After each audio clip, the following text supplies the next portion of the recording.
light later in the day. Tonight, mostly it's partly cloudy skies, still cold, a low of 16 with light winds. I'm meteorologist Caitlin Harvey with KTV News Watch 7. 1620, The Zone Traffic.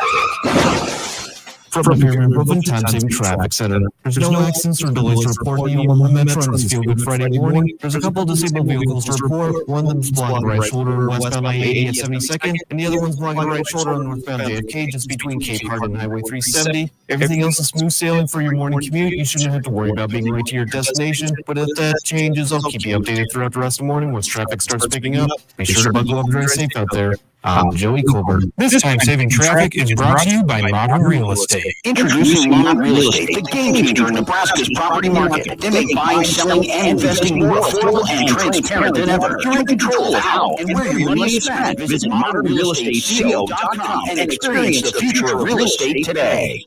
What does Salt's load on? Almost everything, like jewelry, gold chains, bracelets, earrings, wedding rings, and high-end watches, guns, electronics, $10 to $50,000, super fast and easy with no credit check. Salt's loads on almost everything. Equitable Bank. We take banking personally. EquitableOnline.com. Looking for the right truck for your business? Then it has to be a new Ford Super Duty, the 2024 North American Truck of the Year. Rated America's #1 heavy-duty truck for dependability and driver satisfaction by J.D. Power. Shop hundreds of new Ford Super Duty and F-150 models now and see all our incentives at BaxterFord.com. At Baxter Ford, we won't sell you a car. We'll help you buy one. No handoffs, no hassles, and no hidden fees. Upgrade your work truck now to a new Super Duty from Baxter Ford. Outside is where winter adventure unfolds. On frozen lakes, icy landscapes, and snow-covered slopes. Feeling the cold air rush by as you race downhill. The freedom of gliding with ease and the warmth of being together. From epic sled rides to the fun of ice fishing, it's all right here beneath Nebraska skies. Start your winter adventure at yournebraskaparks.com. Sponsored by Nebraska Game and Parks, aired with the Nebraska Broadcasters Associations and this station. This holiday season, get 2 $10 ride discounts with code FESTIVE10 in the Uber app until January 1st. We're putting the ho-ho-ho in getting home safely after a night of holly jolly festivities. Get home for the holidays with Uber. Get 2 $10 ride discounts with code FESTIVE10. That's FESTIVE10 in your Uber app. From all of us at MAD Decide to Ride, AAA Tow to Go, and Friedman Law Let Friedman Drive. To yours, happy holidays. Paid for by NDOT Highway Safety Office. You guys just didn't want it bad enough. That should have been an easy win. What were you doing out there? You got to hustle. You could have made that play if you'd been open.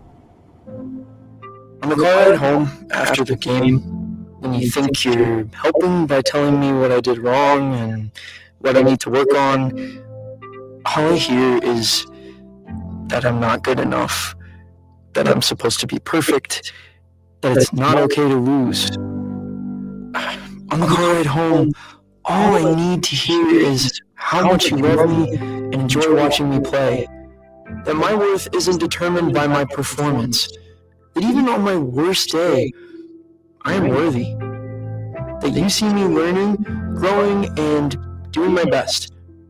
And that is enough. This message presented by the NSAA and the Nebraska State Interscholastic Athletic Administrators Association.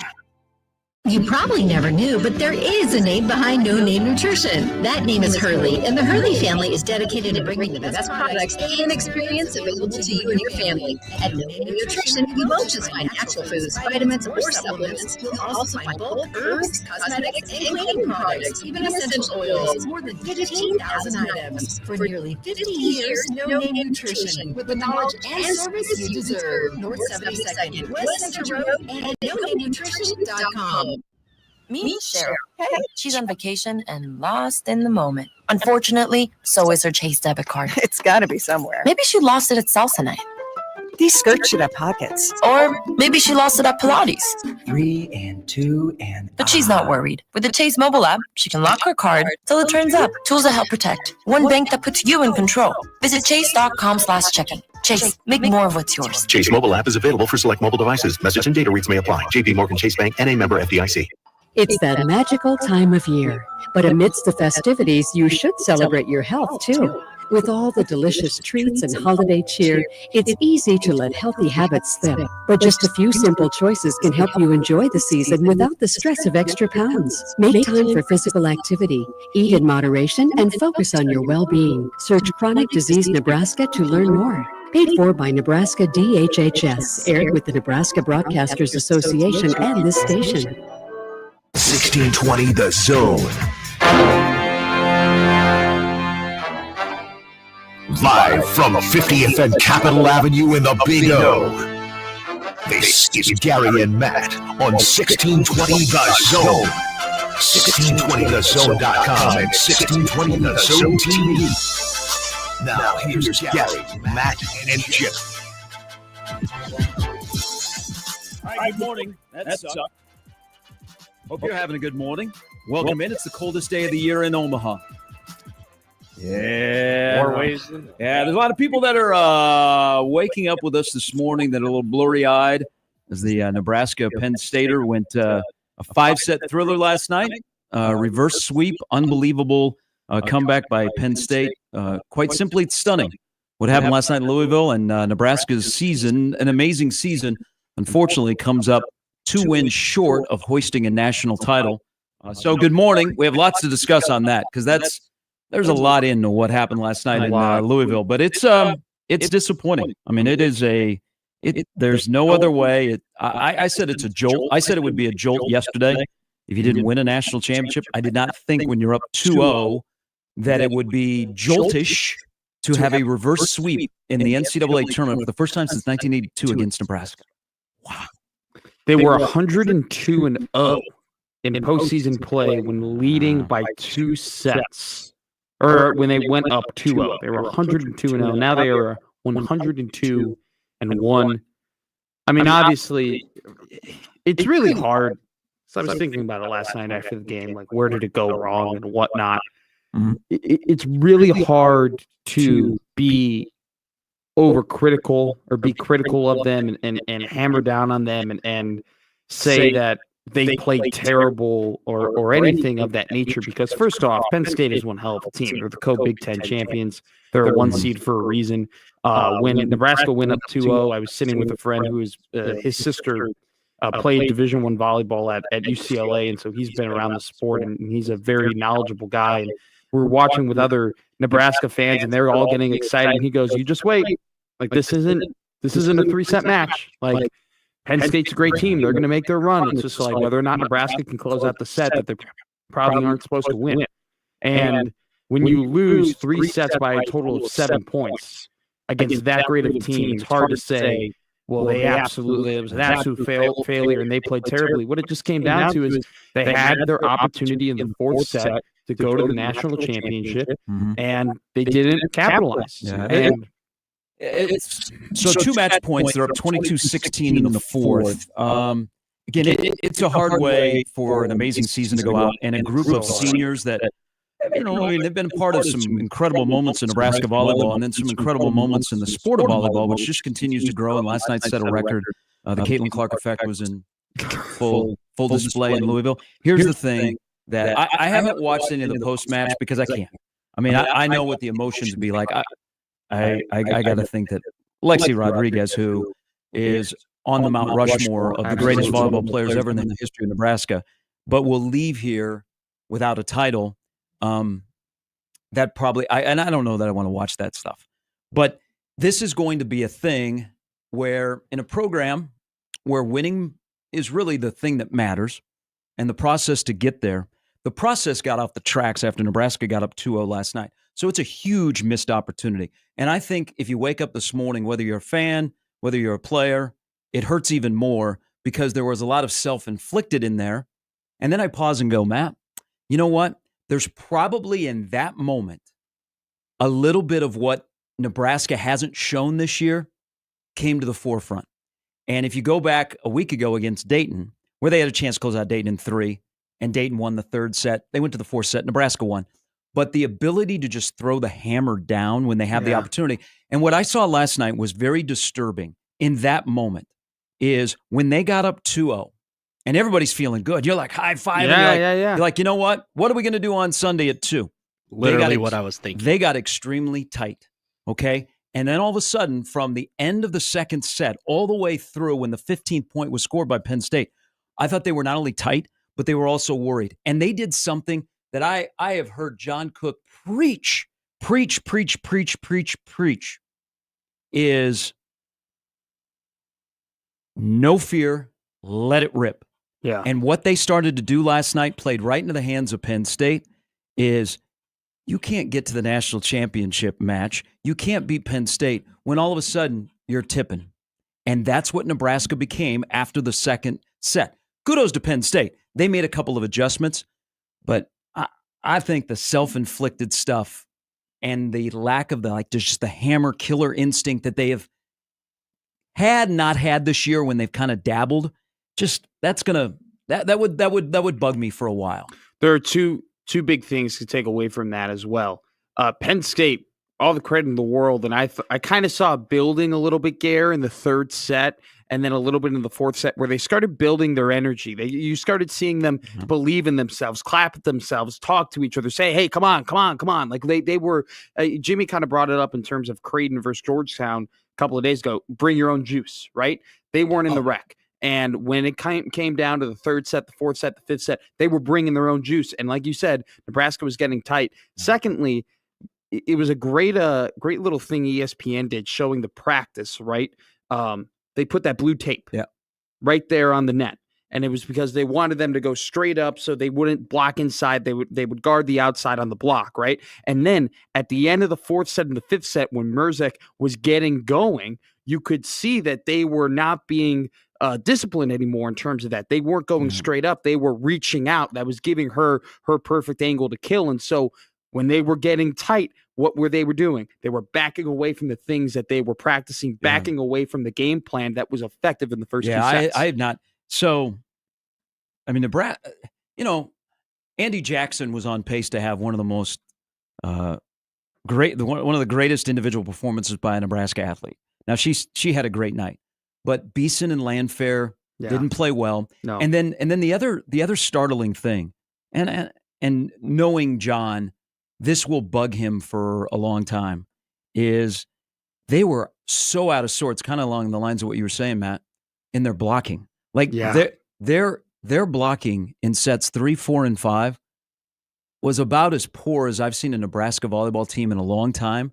And what it did is, I mean, the tipping. I don't know. What Nebraska started to look like not Nebraska. They lost their identity. And that allowed Penn State, because you're right, Penn State got some momentum and they started to set a little bit differently. And they were putting a lot of service pressure on Nebraska. Yeah. And one of the best things Penn State did, you brought up who was the key, but they took Mendelson off the floor. She was killing Penn State. And all of a sudden, she goes off the floor and everything is, they're leaving the ball in the court. They're not trying to, everything is in the court. And Nebraska didn't adjust. And man, once you got it to the fifth and it just felt that tightness, and Penn State was, as you alluded to, loose, man, good on Penn State. I mean, that's a thriller. That was some great volleyball. It was back-to-back, bangers. But that's stunning and disappointing, and that's going to sit for a while. I mean, if you're a competitor, I feel like, wow, we came up short. And you could say that today, and then I think later when you go home for the holidays and you come back and you get ready for the spring, you go, you know what, we had an amazing season. We had some incredible players that were here. But again, Nebraska comes up short. And that one, I think last night is stinging, and I know this might be, people are going to go like, what are you talking about? Might sting more than the Texas national championship. Because Texas was better than Nebraska. There was no doubt. Texas was better than Nebraska. And they were just swept. Nebraska and Penn State are very similar. Maybe they'll win 19-1 in the Big Ten. But when you're up 2-0 and you're rolling and you look like what Nebraska should look like, you should never lose in 5. And that's what happened last night. I knew it was over in the fifth set when they panned into the Penn State huddle, and you could hear, I don't know who said it, but you could hear one of the Penn State players go, "We're a better team than them." And kind of startling. And it was startling to hear, but you looked at the huddle, and Penn State is, they're all nodding their heads. They're like, yeah, we are, in that belief. And then they pan back over to the Nebraska huddle. They're all sat down. They're nervous. The energy is out. And I'll say this right now: Nebraska's got a monster in the closet. and that's Caroline Juravicius. I mean, she played yesterday for Penn State with a fire, an intensity, with an aggressiveness that, I mean, there's a reason that she's got her 2 career high kill matches against Nebraska. It's something, especially being in that program and then having to transfer and going to Penn State and whatnot. It lights something under her, and she played an incredible match along with Merzik.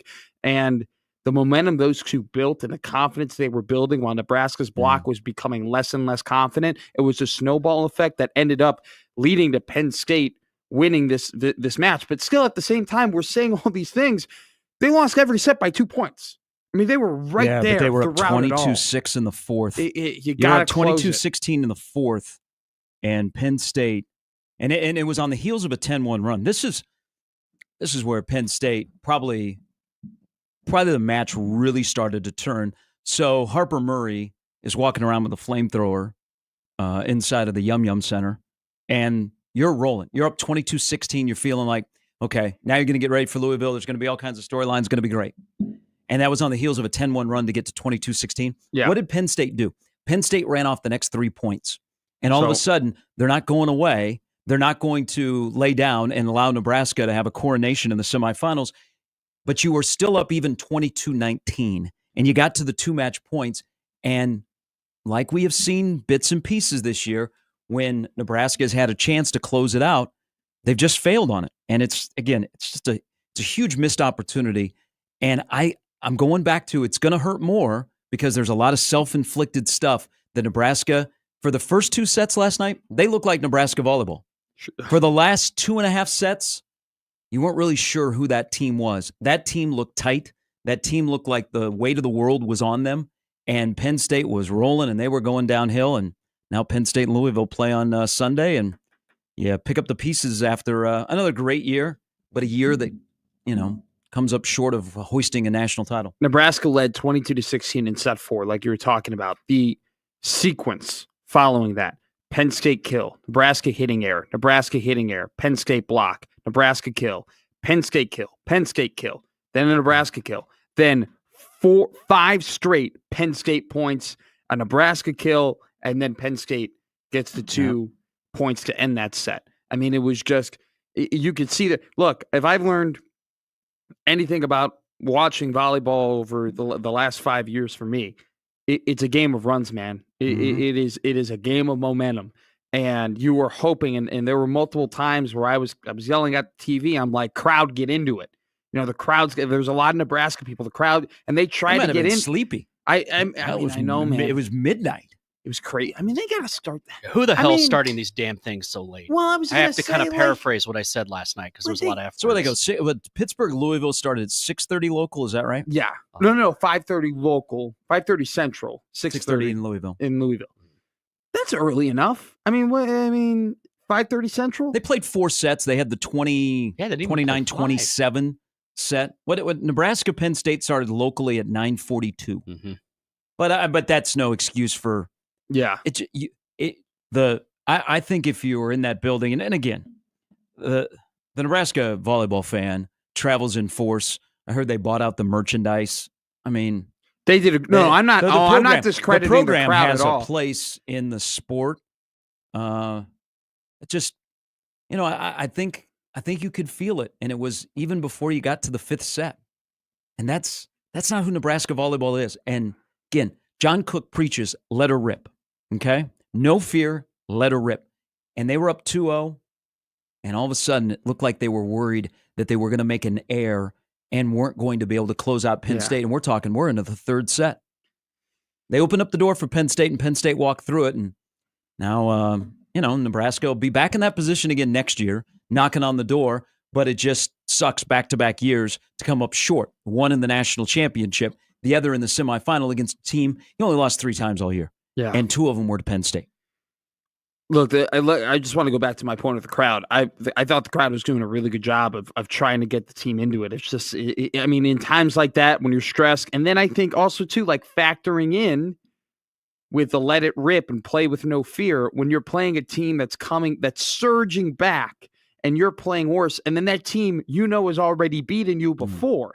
I think that adds to the mental aspect of what was going on. And so even as the crowd was cheering and trying to wheel the momentum back into the game, and Nebraska volleyball wasn't responding as much, you could tell that mentally they were locked in their heads. I mean, it all became a head game, and that's what stops, right? We always talk about, this player's so talented. Why didn't they succeed? This team is so talented. Why didn't they succeed? They have all the ability. It's because, Garrett, you know this better than I do.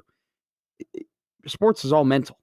It's a lot of mental. It's all about what's going on in here and your brain and your mentality stopping you from getting your full potential. And I think that when it got to the point where they were going to close them out and lay the hammer down, they hesitated for a second. And when you hesitate, a team like Penn State is going to make you pay. And that's exactly what they did. I was hoping we'd come in here today and we'd be celebrating. Cracking beers and talking about talking to JB officials when they have to get in front of the camera to talk into the microphone. They need a script. And nose hair cam. Yeah, and they're like this. That's what I was hoping we would have a long discussion about, because I was freaked out. But instead, the volleyball season is over. 21,726 there last night. It was it's unbelievable growth of the sport this year. And Nebraska has their hands all over it. And last night was a showcase. I mean, Louisville beat Pittsburgh in 4. Talk about the disappointment of Nebraska. How about Pittsburgh? Pittsburgh's a wagon. And Pittsburgh got knocked out again in the national semifinal. And like everybody predicted when the season started in August, young Matt, we will have Penn State and Louisville for the national championship. How cool was it when Anna DeBeer came back out on the court for Louisville, even though she didn't play, just jolted energy to the KFC Yum Center for the home Louisville crowd. And hey, look, I know that people are disappointed that Nebraska isn't going to be in the national championship game. I'm still going to watch. Are you? I am. Are you? I am. See who has the doubleheader this weekend? I will. Of course I will. I watched both matches yesterday. Both teams are incredible. I'm going to watch it. It's great for volleyball. Support volleyball. I'm going to support the sport.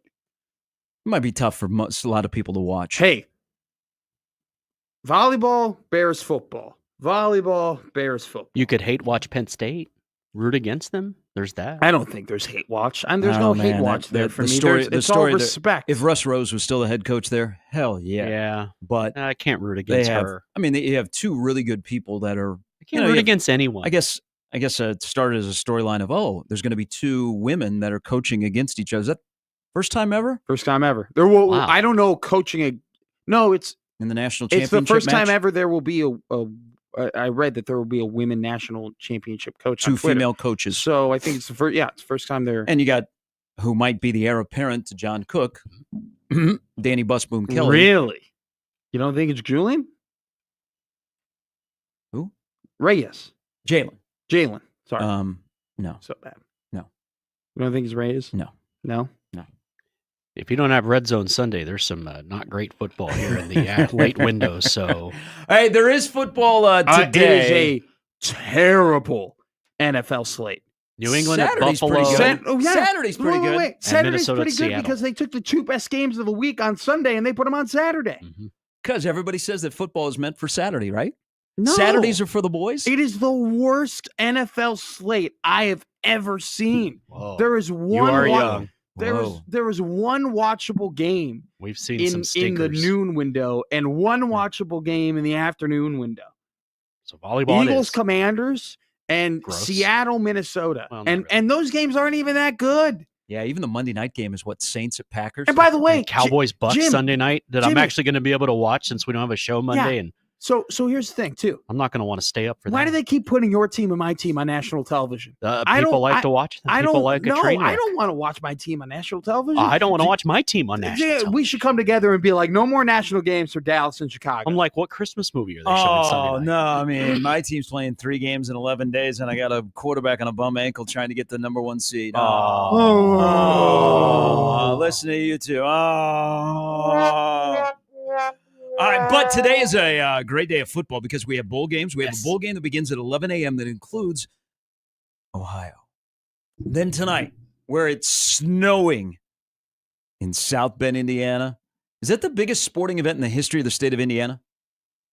Hosted there? Yeah, let's see. I'm going all hyperbole. Indiana, Notre Dame tonight to kick off the playoff. Did the Colts ever host an AFC championship game? Oh, 6 and 09. Under Peyton? Yeah, that was wasn't the 06 was the 21-3 I was living comeback. there. That was the Roethlisberger.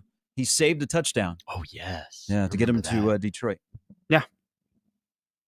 We have the playoff tonight, and then Saturday is chocked full of great football. So we'll discuss that coming up a little bit later. Brett Cianci will stop by. The playoff is here. It begins tonight. It'll be kind of awkward. We don't know what to do with the expanded playoff, but we will watch. And we will watch 1 tonight and 3 tomorrow. Brett Cianci from Pick Six Preview stops by coming up at 7:30. Lee Sterling with some picks on the weekend at 7:50. Mike Schaefer stops by at 9 as Nebraska continues to portal. They were plus portal yesterday. Got one of their key targets and a guy that hasn't played in a game in 2 years at Mississippi State. Schaefer will join us coming up. Just a reality. I just love your delivery. You are the way you deliver things in the broadcasting voice compared to the non-broadcasting voice. It adds a comedic flair to it, which I totally admire. I listened to a radio host yesterday wax poetic about Gabe Moore. Okay. About a guy who hasn't played one lick of football? Second chance. Well, maybe he'll be in. I read some articles about how Gabe Moore was somehow an experienced defensive lineman because he was in an SEC program for 2 years, even though he never touched grass. So now he's a big boy at 6'4", 290. Everybody's a big boy. Look at yourself. No, I'm talking about in the little scrawny guy. I love big boys. That's a takeaway here.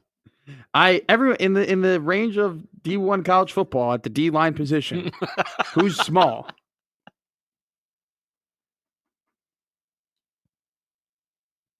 I don't know. Is there a follow-up to that?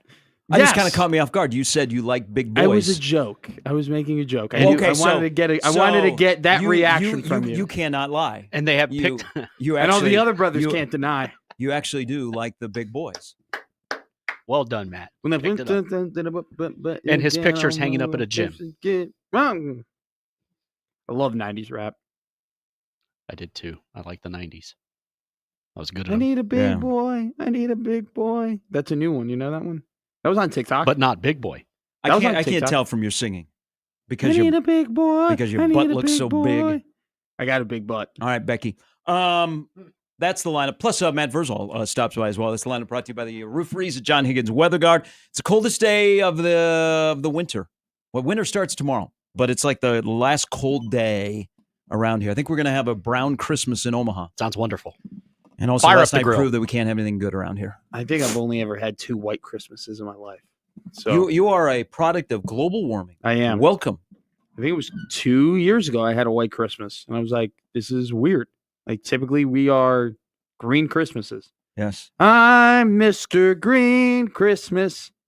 You like that one? Especially Year Without a if Santa you're in Claus? I'm not familiar with that one. I'm Mr. 100 Below. No? You don't know that? Heat miser and snow miser? Does Mrs. Claus walk in with an itty-bitty waist? Nice. No, but she does get in Santa's face. Does she get sprung? Does she sit? I'm lost at that point. Was there an elf that had a butt stuffed?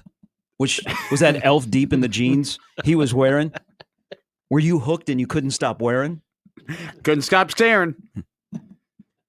Did you say, as you looked at your friends and looking at that elf, did you say, "Oh, baby, I want to get with you. I want to take your picture"? And then next thing you know, you're on a random stranger's lap taking a picture that'll be forever in the family album. Hell yes. We're off and running. We'll get to your thoughts, reaction to what happened last night, or actually earlier this morning in Louisville. Nebraska volleyball season is over. They lose a 5-setter to Penn State. Tough way to end another memorable season for Nebraska volleyball. Yeah. But we're on to other things. What else is good around here? We can't have good things around here. We need good things. This is our last show before 2025, by the way. So we'll try and deliver some good things to all of you. There's Matt. There's Jimmy. I'm Gary. It's Gary and Matt on 1620 The Zone.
All right, poll question to begin the morning because we should all have a poll question at 6:37 in the morning. Welcome back into Gary and Matt. What would be the song you would listen to? Because I got a little preview of the Aaron Rodgers Netflix. So he is in it. He is high on ayahuasca, Alaska, however the hell you pronounce it. It's a trip to watch him. Ayahuasca. So I'm thinking, I think you two have been high before. I'm currently drinking. They're a partner of NRG Media, a THC seltzer. Nice. All right, let's go, baby. Wait, what? Yeah. Yeah. I thought that was an energy. Can I see it? It is an energy drink. Positive energy. Oh, 70 calories. Good for you, Gary. Even better. Ginger THC seltzer. A salad to is get this you there. It's caffeine free. Okay, so it's not. So what is this? This calms you down, or what is the? Can I read the back? Why 9? Yeah. Okay, why not? As long as it doesn't have the F word in But it, the you're poll good. question would be, like, Aaron Rodgers is listening to music because you see him, high on ayahuasca. Ayahuasca. Thank you. So it's a trip. Literally. Are you trying to take the edge off at 6:30 in the morning? What's wrong with that? I used to do that every day in I college. didn't go to bed till about 1:30. I beat you. I had to clear the house. Yeah. Okay. They're still so there. a couple of things. We'll this is going to be a good segment because we'll dive into some things. What's Are we going back to what song you No. would listen to if you were high? Butts and drugs. Okay. What song? I'm not a. That's a good one. You guys got to watch this. It is a trip. To I see saw, Aaron man, Rodgers. you're a butterfly. Think of a butterfly. He was talking about caterpillars and butterflies, and you just fly free. And then he gets those like high laughters where you can't stop laughing. Colt 45. Hell yes, Billy D. Williams. Colt 45, 2 zigzags. I watch, when I'm drunk, I watch movies. Sausage Party. You ever see that one with Seth Rogen? Yes, I took a Remember that in high 13-year-old kid to Sausage Party. No, you didn't. Yes. Let's just say Mom was not very enthused. Wait a minute. Hold on. Mom was with us. So that's on What her. did you do at the last scene? When they have a cartoon, Had to answer some questions Yeah, later. obviously. Yeah. I mean, the kid probably hasn't seen There- boobies yet. Excuse me? Jimmy, can you say what he said on air? Did you say the F word? I don't think you can say that. Okay, I won't say it again. Yeah. I don't think that's what. Yeah. Okay. I'll go back on the radio replay. Yeah. We'll check on it a little bit later. Yeah. I think that's not the George Carlin 7 words you can't say, but that's just not a word that I don't think we say on air. Fair enough. Okay. That's I'm okay. learning. All I'm right. learning. I'm learning. We've I'm all been learning. there. Youth and inexperience. I'm sorry. I once I said know the bat 7 blank words. crazy. I won't say them. I know that word wasn't on them. So I thought I was good. We had to answer some questions post. Clearly. Yeah. But it was a good learning experience because I think now, what is Chuck, 8 years older? He made him a man. He handles the UNL scene quite well. That's Good true. Good for Chuck. Yeah, shout out Chuck. They call him the Beaver? No. Okay. I won't mention his nickname His on nickname? there. That's Winona. Yeah. What do you listen to when you're high? You're implying that I get high. You asked the question. Yeah, but that doesn't mean like that's just a poll I can question. ask the question, but Gotcha. I'm not fully engaged in it. Yeah. Well, neither do I. Neither am I. I'm like the designated driver for people that have had a little bit too much to drink or a gummy or two. I'm like the reasonable, mature one. I won't lie. I plan on doing it later on today, tonight. Which one? All of them. I'm going to enjoy SIG versus Notre Dame. It's going to be a great night. Not the ayahuasca, though. I don't. They don't sell it My at Hy-Vee. mother would kill me. Take a chancla right to the back of the head. All right, you were saying about your sausage party? No. Gotta invite more all girls. right. That's the movie you watch when you might be a little bit. No, when I get drunk. Hypothetical. Okay. Okay. Yeah, that's my drunk movie. Interstellar, too. Great drunk movie. Ooh, that one would mess you up. Oh, exactly. Okay, so you Pulp had Fiction. people, which good on you for having people over for the game, whatever. Game ends late. They want to stay and they want to talk about the game and the collapse that happened. You have to be up early in the morning and whatnot. I've had this problem multiple times with family dinners. where you have the people who, if we're being honest, everyone knows there's a primary family, there's a secondary family, okay? And the best part of the night is when the secondary family leaves and the primary family comes together and they get to talk about the problems of the secondary family. That is by far the best part of the holidays, okay? Yeah. Your primary family, your brothers, your sisters, your mother and father, and then maybe a first cousin, And you aunt, see what she was uncle, or two. wearing. Oh my God, Jim, right When are up they gonna there. have kids? So apparently she didn't graduate. Wait, she didn't graduate? Wait, what did she tell Apparently you? she doesn't know how to Well, read. she tell me she's out, she came back from New York. Wait. Aunt Cecile paid $80,000 a year Oh my for her to God, go to an art David. school in New York, and she's not graduating?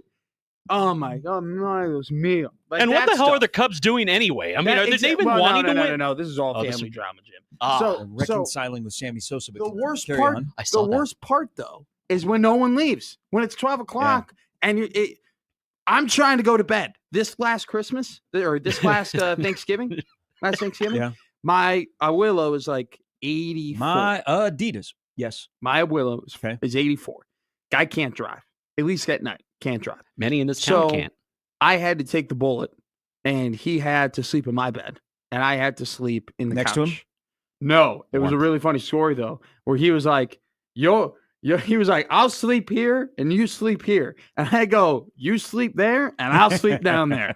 I ain't sleeping with you. We're not all the right? grandparents in Willy So, Wonka. No. Like, that's a good shot. Jim, you're on fire right now. Yeah, So I got sleep. I got to sleep on the couch, but secondary family won't leave. It's 12:15. They've been here since 3. Leave my house. But you can't say that. You can't. Oh, my you- grandpa did. You can't say that. So what do I My Garrett, hero. You're older. You're wiser. You know more than I do. What do I say? What do I do? Well, this is what I did. So I think people that. So I was pacing last night, and so people that have watched games with But me, I get it. People that watch games with me, like when I start pacing, and like one of the most memorable moments that I almost lost friendships was I made the mistake of having people over for the wild card, the 1-game wild card against the Colorado Rockies. Oh no! And I was despondent. Oh, So I didn't say anything, and people were like, "Oh, you know what?" And I was like, "Get out of my house. You need to leave." So I all of think you. the general thought was when I started pacing last night, They and I caught started, on. and I would like stand in the kitchen from a long way away and say stuff. They're like, "Okay." And so my go-to was when it was over, I was like, "Hey, this might be a good time to start your car. You can look out the window and see if it started or not." The remote started. Wow. Well, because That's I a was, good one. I knew I wasn't going to be able to fall asleep, and I didn't want. I'm not going to watch any of the post game stuff. Okay, I just don't. I don't need to watch Then that. you really I won't get go it, to sleep. man. So I I was get like, it. so I sat there and I was like, everything I've just said. Wow. In my head, I'm going, man, after set 2, when they were up 2-0, they lost their identity. And, it's the balance. It's like when you have something like that last night, it's the balance of, did Nebraska choke? Or did Penn State take it? Or is this year a failure? Or is this, winning is hard? I mean, when you're a program like Nebraska, and this is the expected, which is pretty wild, but that's what Nebraska volleyball is built, that you're playing on the 3rd weekend in December. You go through these emotions, and I'm sure the players and the coaching staff does the same thing about how do you properly assess the season, because you had a lot of great moments, but your season was built on getting to Louisville, but not leaving Louisville like the manner it did. That's why I think this one stings even more, because the missed opportunity, and they were self-inflicted. They were self-inflicted. It wasn't Texas went out and they were the much better team and they schooled you. It's like the 84 Cubs. You did it to yourself. And as a competitor, that would that sticks in the craw a little bit.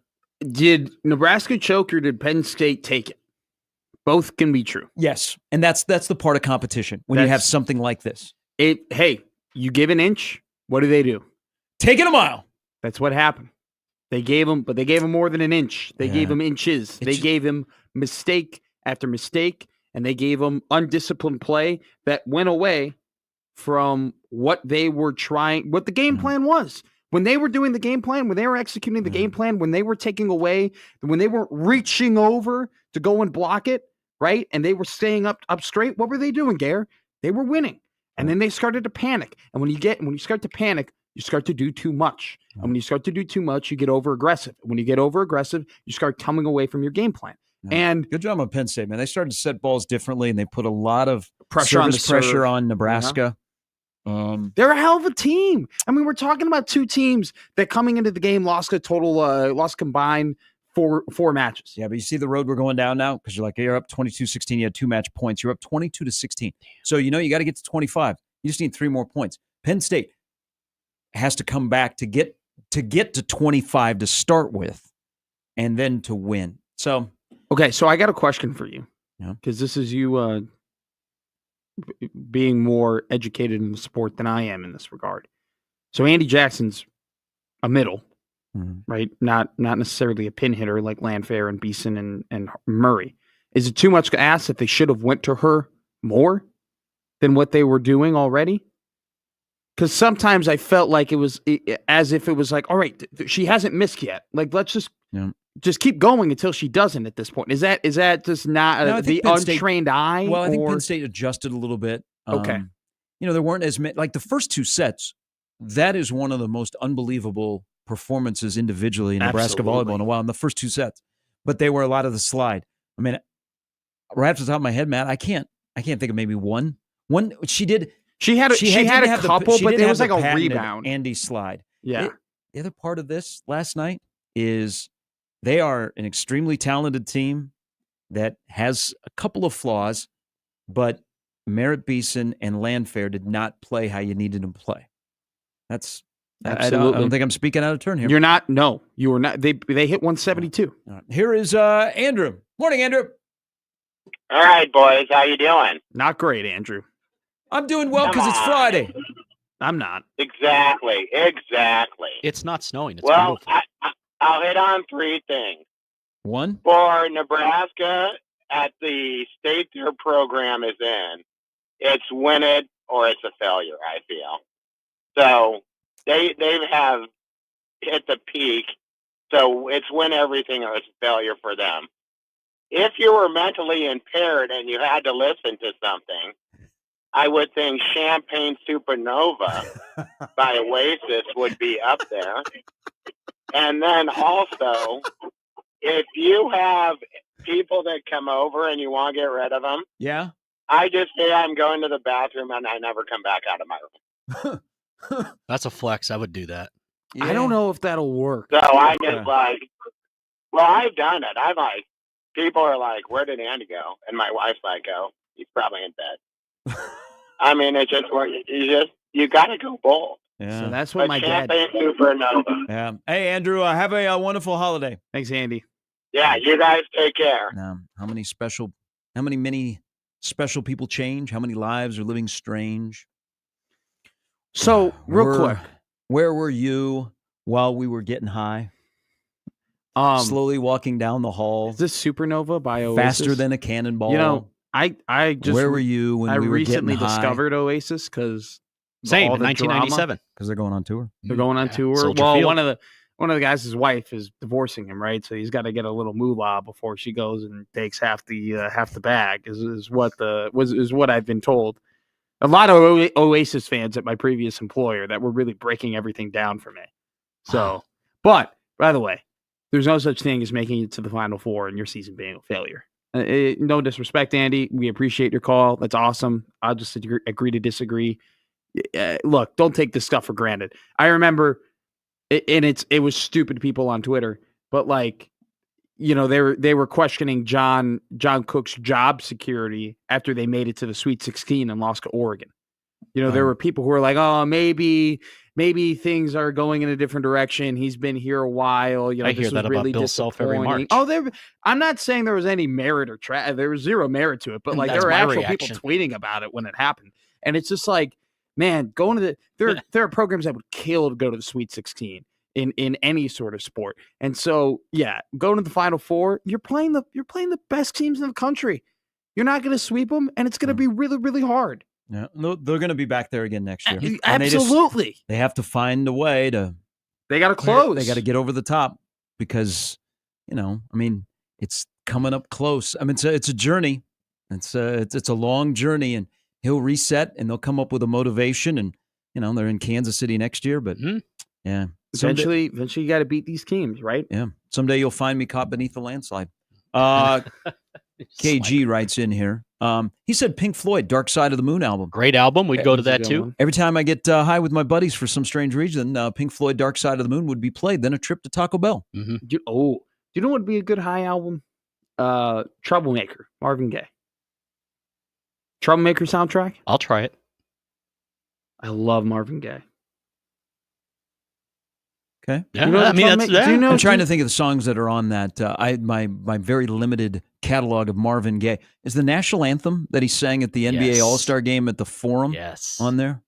I haven't heard the national anthem that Marvin Gaye. Might be Marvin Gaye's best national anthem. Are you the way he did the anthem is not for everybody, right? But in terms of the true Marvin Gaye, if you know, you know. Mm-hmm. Look it up. So it's like he left us not too long after. Not Trouble because Man, of that. Life is a Gamble. You know that one? Deep in it. No. Pool Hall. Some good ones. I'll take your word for it. I replied to KG. I said the Animals album by Pink Floyd, very underrated. I love Marvin Gaye. Pink Floyd, first concert that I inhaled marijuana smoke. Sweet. At the Unidome in Cedar Falls. Mine was Creed. I was over there last Friday. I told somebody about it. I went to a Nickelback concert. Awesome. Big Nickelback fan? I love Nickelback. Does that surprise you? Actually, no. Their early stuff, though, was good before they became... Never man who doesn't want a Not man. that one. Yeah, let's just leave this to me. Yeah, you're a good singer. Yeah. We'll take a quick break. Coming up in the next hour, Brett Ciancia will join us. Lee Sterling will stop by. We'll talk about the football playoff because we have waited a long time for the expanded football playoff. And tonight, after being overdue, it'll be on display in South Bend, Indiana. I did think about this yesterday. Yep. Because I have seen pictures from the enormous amount of Nebraska fans that love and support that program. Can you imagine? Because it's probably going to happen. Maybe not in our lifetime. A home Nebraska playoff game. Can you imagine what today would be like if Nebraska tonight was playing at Memorial Stadium? It would be cold, but the state would be unglued. Talk about not being able to get sleep. I don't think I'd be able to sleep. All right, we can dream. We can dream. It should. I'm going to be real with you. In this day and age of college football, with the NILs and the apparent boosters and the amount of money that's been put in this program over the last couple of years and the next decade, there's no excuse as to why, barring the right leadership at the front of the helm for Nebraska football, if the right leadership is in place, there's no reason why Nebraska can't be in that situation. I agree. Maybe it doesn't have to be a home playoff game, but in the playoff mix. If not, what are we doing? What are we doing? And they're going to expand it, too, to 16. Hour 2 next.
Ah.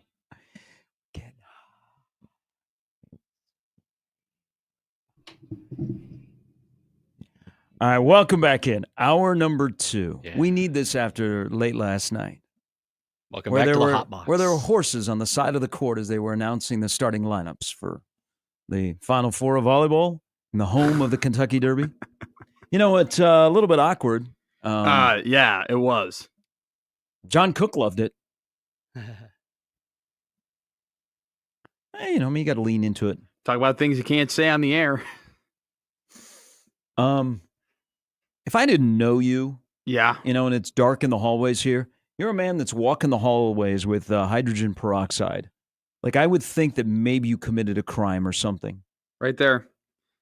Everyone knows, if you were listening yesterday, that I have a canker sore on my tongue. And so I went to the local Walmart and I bought some hydrogen peroxide and I brought it to work because I'm a competitor and I don't want to be playing hurt. So much like going to the locker room to wrap up some tape, when it starts to hurt, I go to the bathroom, I swashbuckle my hydrogen peroxide in my mouth on my canker sore and then spit it out because you know what? I'm dedicated to making the best radio possible for all of you listening, for all of you watching, and for Jimmy and for my co-host Gary.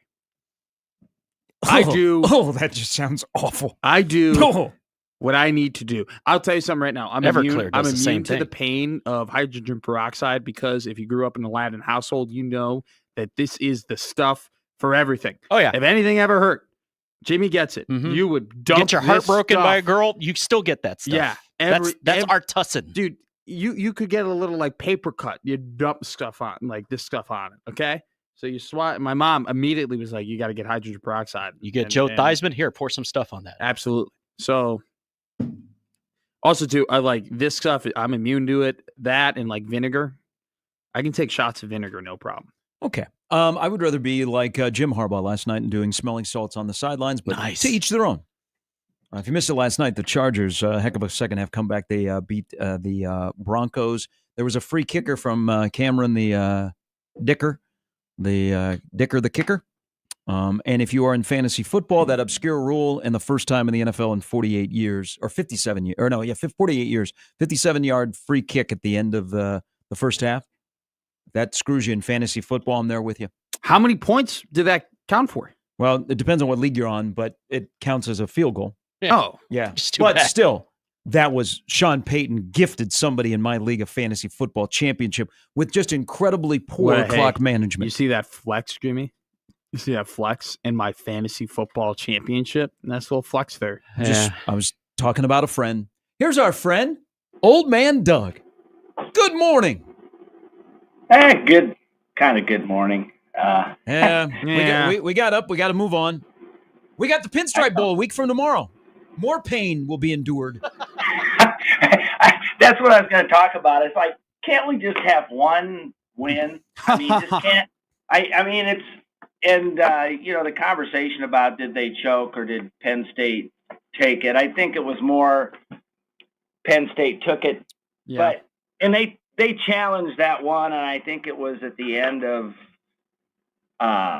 the fourth set, or maybe it was when the block and the ball was out by 3 or 4 inches. But that's the difference between them moving on and us, kind of being pissed about losing. But I don't know. I mean, it's pretty hard to criticize the players or the coaches. I think they beat Wisconsin on their home floor, and Wisconsin's still plenty good.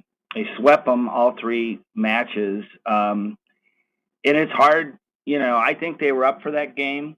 The thing that I noticed is it almost looked like Juravicius was pissed off at Cook and his players or something. I mean, and she played like that the last time, and those are both career games for her. So I guess you could say she took it to them. They had a couple of shank passes, but they played some really good volleyball. And I don't know. I mean, it's just like, I just like to have one champion, I mean, not a conference, but we need a national championship around here, whether it's Creighton or Nebraska. Yeah, Um, the thing about last night is, and again, you brought up something, Doug. I don't know what. All of a sudden, you cannot tip your way to a national championship, No. but all of a sudden, Nebraska did after. We got to remember they were up 2-0 in this, but I think it's Nebraska volleyball is on a level that when something like last night happens, that's where we're all like stunned. I mean, I'm getting a lot of reaction of people today listening that are stunned that happened to Nebraska because that doesn't happen to Nebraska. No, it doesn't. I mean, when you're up 2-0, you're supposed to put the hammer down, but that was not the identity of this team throughout the year. Yeah, they generally didn't have any stress on them, let alone the SMU game. And I mean, look at Creighton. Probably should have beat Penn State. I mean, it's just it was kind of their night. They got some things going, and you know. Yeah, when you have a team when Penn State is one of those teams, and Penn State did this to Nebraska. When you have an opportunity to put away Nebraska, you have to put them away because it's like playing the Kansas City Chiefs. If you don't, you leave the door open. They're going to beat you because they're too good. Absolutely. And that's what happened. You know, like Creighton couldn't put Penn State away, and Penn State won. Last night, Nebraska couldn't put Penn State away, and you knew they weren't going to go away. And once they got a life, you're like, uh-oh, we're in for it, and now you're scrambling. Right. Couple questions. What's the holiday schedule for the radio station? I think today is the last day for everybody. Yeah. And then the only local programming outside of local play-by-play will be Big Red Overreaction next Saturday. Is that right? And Matt, I'll be on. Is Matt doing it? I will be doing it, Doug. Please call in, my man. I'd love to hear you. Well, I usually when we lose, I'm too pissed to call in. Sure. That's when we want calls. I don't want to say anything I regret, but I was triggered yesterday by the guy that was Jay Sker. And Matt, where were you? I didn't hear you say, "Hey, dude, get a life." You know, come on. Doug, I got your email yesterday. I know where you're coming from, man. That was kind of the first my first experience of that after a tough Creighton loss. I didn't know where you were coming from at first, but now I kind of understand. But yeah, I'm learning the ropes here. But for Big Red Overreaction, my man, come on in and give me a call, win or lose, Doug. I'd love to hear you. Hey, Doug. Doug, can I ask you a question? Sure. Does it feel like it's been a whole month since Nebraska beat Creighton on this Friday in basketball? Yeah, and you know my take on Creighton. I think I sent you an email yesterday. Yeah. They're just not that good this year, and the chemistry. They just Ashworth's the only one that's gotten better. McAndrew's going to be really good. He will be. And I'm gonna, people are bashing on Kalk even and Mac. I'm like, come on. I think Kalk still is lingering from that injury because he's just not getting down the court like he used to and establishing the post early. Getting some of those, running dunks that the other big guys. But he did. If you look at that freshman they had, he held them to 8 points. Honestly, I watch games and I put it on. I always have pause and rewind on my contour. And if they start losing and I look and I'm like, they just don't have it, I'm always getting into the game like half hour, 45 minutes late. I just fast forward through it because it saves me so much aggravation because I get so aggravated and angry. And you guys are talking about relatives leaving and those types of things. And then like my wife, she won't watch the game. And then she'll start asking me questions after we lose, and I hate that. But we've been married for 40 years, so I guess I don't hate it too much. But that's just one of my deals. It's like just let me brood and be pissed in peace. And that's Matt. Why sometimes I can't call in. Hey Doug, what do you hate more? When your wife asks you questions after your team loses, or when you're watching a movie and she starts asking you questions during the movie? Probably the sports side because half the time I fall asleep during a movie and she's like, you slept through that 5 minutes. Keep in mind, I'm old man Doug, but the main reason I called this morning, I just wanted to wish you guys a Merry Christmas because I did think you were not going to be on, and you guys are a part of my day. Happer's a part of my day, and I call you guys more just because we like you more. 7:30, 8 o'clock, I just start getting it, and then it's just one-stop meeting the rest of the day. Yeah. Hey, Doug, thank you. Have a wonderful Christmas. You're the man, Doug. All right. Take care. Yeah. Does it seem like it's been a month ago? Nebraska basketball rolled into this town. They woke up at the Hilton. They got up. They crossed the skywalk. They went into the Chai and beat Creighton. That seems like a month ago. It's for me at least the life that I've lived. It's felt like 6 months ago. But the other part is it also feels like Nebraska basketball hasn't played like in 2 months. I agree. That Indiana game was a week ago tonight. They haven't played since. Now they're going to play on Sunday. Thank God against though. Murray State in Hawaii. Yeah. But that's a long break. Well, it's a long layoff. Creighton, by the way, and- plays tomorrow against Villanova. Omaha plays at 8:05 against Cal Poly. Thank you. I mean, thank God they aren't playing a Big Ten game on Sunday, right? Like, what wouldn't you hate? Wouldn't you like that long of a layoff, right? To then having to play a high caliber team. Like, also too, they're not just playing Murray State. Like what? 10 days later or something like that. They're playing Murray State 10 days later in Hawaii. They're making a long trip out to Hawaii to play that game. Leave yesterday? I believe so. So get a couple of days out there. Are Kent is so excited to be out there. He told me, Gary, be Christmas in Hawaii. And I went, you're loving that, aren't you? He didn't say anything. Any local media trying to pawn off a Hawaiian Christmas vacation to go and cover the team, you think? Back in the day, because I did the games out there. Yeah. Okay, cool. I did that trip. That was Tehran Lou. Lee Barfnick came out because he's covering the World Herald. He went to all the road games. Now, no. There is. You don't think you can? No one's got pull. The local media that will be covering Nebraska and Hawaii will be a guy named Kent and a guy named Jake. Yeah. And everybody else will be in New York. Yes. So there is a couple of people that will be in Hawaii, and then they will go to New York. Who? The turnaround is pretty quick. Who's doing that? Masochist. That would be. Hey. Yeah. I mean, I would do it. I'm not gonna lie. Now I'm not. You're going to go from the weather in Hawaii to New York City, but it's not like it's going to be freezing. They have in their New own York City. private jet. Who's doing that? I guess that's going true. That's crazy. They have commercial airfare. That's a lot of money. Shoot. Yeah, but at the end of the day, your donation is probably paying for it. Yeah, probably. All right, quick break. We'll come back. We got Brett Ciancia at the bottom of the hour to get us ready for the 4 playoff games that are going to come your way. Also, Dana Holgerson said he's proud of someone yesterday. And people are like, that guy's supposed to be in the portal. God. It's Gary and Matt on 1620 The Zone.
YouTube is like, what the hell are they playing right now?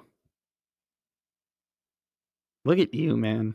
Hey, what do you think their first kid's name is going to be? Tevin. Tevin Swift. Tevin Swift Kelsey. That's a good name. Tevin Campbell. I'll Swift go. Kelsey. I got a kid this weekend. I name him Tevin. I'll do Shiloh. Shiloh Swift. Shiloh Like Swift. Shiloh. I almost said Shiloh Swift Sanders. Shiloh Swift Kelsey. Here's Random Mike. Good morning. Happy holidays. Hey, likewise. You know the expression, it's only a game. Sometimes it is. Nah, I don't like that. Where are we going here? It's something to realize. But you know what? It's not life or death. But I don't know about you guys, but I can't help thinking they got a coach that's fighting for her life. And you know what? I keep thinking back to that. It was a fantastic game, great plays, some choking. There always is. But I'm okay with them winning for their coach. And how much was it for their coach? You know what I'm saying? No, yeah. I mean, that's been a drive, and she's a wonderful person who, is fighting breast cancer and has only missed 2 practices. Crazy. I mean, that's when you're down. I mean, I get it. You're down 2-0, and in the back of your head, you see your coach on the edge of the floor, and you're like, man, we're not giving up. Not giving up. I mean, her message to her team can be her personal journey. Absolutely. If you are facing adversity, I don't know that they're pretty talented. That's just an added thing. But I'm glad that more people are telling the story, because what she's trying to do with breast cancer and going through chemo and continuing to coach a team that's playing for a national championship in Division I volleyball is one of the better stories I think that has been out there in a while. In a world of bad stories in sports, I think her story and her fight against breast cancer to continue to do what she's doing is a hell of a thing. Yeah, but how significant is it? We know how tough it is to lose, and especially games like that. And they were way up ahead in some of those games. But what I'm saying is, you dwell on it. It kills you, and when you're a coach, even more. So the fact that something positive is happening for her, I think that has an effect on your health. Am I out of line there, saying, hey, her winning that match, the effects that might have on her health could be significant. It's just a good thing. And I remember we played Wisconsin a few years ago, and they had this really sick kid they'd adopted, and the kid was there. You remember that? I do not, but in the national championship game when they finally won a national championship game, it was a great match. Yeah. They'd adopted this really sick kid, and he was I think it was a boy, it might have been a girl, but the kid was so emotional and living and dying with it, and the kid was right there. And I'm thinking, for the kid, and maybe I'm just getting soft, but the question I had, here's a random for you: the best transfer in Nebraska history in any sport. Are you saying Merritt Beeson? I'm asking. The best transfer, like from a Division I school to Division I school, or like a junior college transfer? Yeah. No, not junior college. Okay. Division. The best transfer. I mean, I got to think about this. Tony Farmer, early '90s Nebraska basketball. I was gonna say, like, there's probably a transfer before the portal days who probably was uber successful. Trey Palmer. That's a good one, but I think you mentioned Merritt Beeson. I'll go. You know what? This might be off the wall. Merritt Beeson was right up there. Unfortunately, in the 2 championship games, were not her better games. But when you say, well, she hit 100, look, this is what Nebraska does to other great players, where they're fantastic, and then they have lower numbers because there's great defense and they're focusing on that. But the Jarvis Red Wine comes to mind for me. I'll say I like Merritt Beeson. I really like Trey Palmer. I'll throw a name out there. I'd probably take Beeson or Palmer over this name, but this name needs to be out there. Jazz Shelley was a great transfer from Oregon to Nebraska and did so much for that women's basketball program. But Merritt Beeson is definitely up there. Definitely. Here's another one: best assistant coach in Nebraska history. Any sport. Probably. I mean, Tom or Frank. Charlie McBride. That's a good one. But you know what? Mike Corrigan. Oh, yeah. Now you're going back a little bit further. I am, but here. Go ahead. If you guys are interested in an article about the greatest coaches, Lee Barfnick wrote an article about the running backs coach at Nebraska, at Alabama, Burton Burns. It's a fantastic article. I recommend it to everybody. And he's talking about he played for Mike Corrigan, and he's the one that coached the first two Heisman winners at Alabama, who were fairly recently. And I recommend it to everybody. Check that article out. And you're wondering how you turn things around at Nebraska football. If there's no Mike Corrigan, because Devaney was not a great X's and O's coach, fantastic leader and a lot of great qualities. He had some great assistants, and Corrigan took under his wing a lot of the future great assistants like Charlie McBride. This whole thing about Nebraska being the best physical team in the country. So I recommend that article to everybody. About George Garlington? Hey, Mike, have a great holiday. We always appreciate it. We'll talk to you in 25. You got it, guys. It's only a game. Yeah. Take care. Whoa. That was one of the more random randoms. He's talking about Burton Burns, by the way, who was an assistant coach at Alabama, who was a fullback here at Nebraska in the early 70s. Cool. That's great. I learn more every time I'm on this station. I might need a drink after that. There's some hydrogen peroxide. People are already chiming in. There is one transfer that we have missed. I have completely blown over. Give it to me. Yeah. Is it bad? This has nothing to do with like recency bias or anything. Scott Frost. Oh. Transfer from Stanford, wins a national title. Yeah, it's a good one. Now I was thinking more so when he says transfer, I think more so though like the current portal, the current NIL like transfer portal, like, and that's not just because I'm young. It's just because transfers was such a novelty. Now it's everything Garrett, we talk about the transfer portal every single day now. And I know it's because we're in transfer portal season currently, but even we will be in February. We are halfway through, by the way. Halfway through today.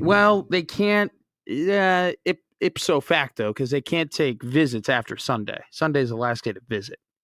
They have a dead period upcoming, but you can then, when it opens up again, you can take portal visits up until at Nebraska January 21st. Yes, I think it reopens January 1st, but the dead period is coming. Yeah, that's what I was saying.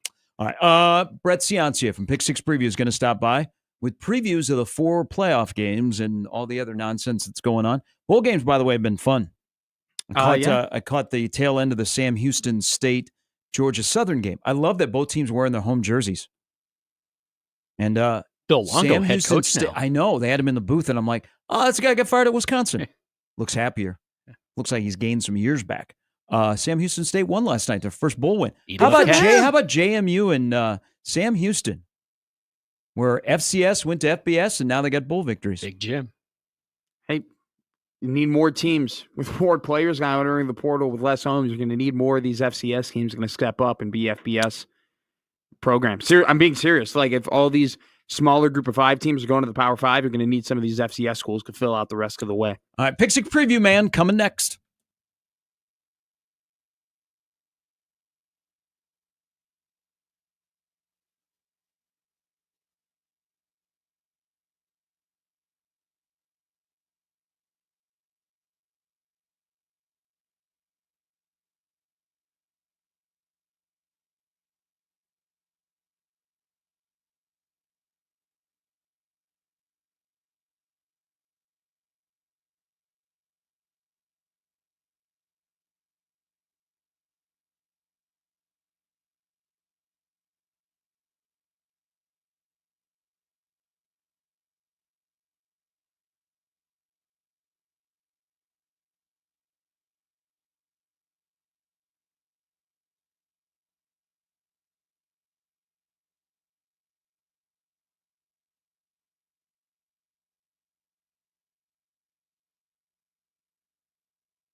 We live in a wonderful world where at 11 a.m. today we will have a bowl game, and then we'll have another bowl game, and then we will have a big game coming up in South Bend, Indiana, opening up the first expanded playoff weekend.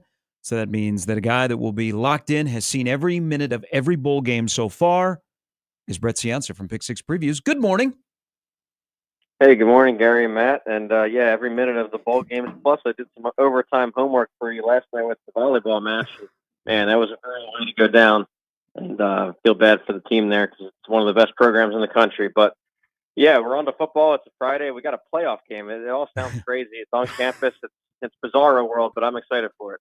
Absolutely.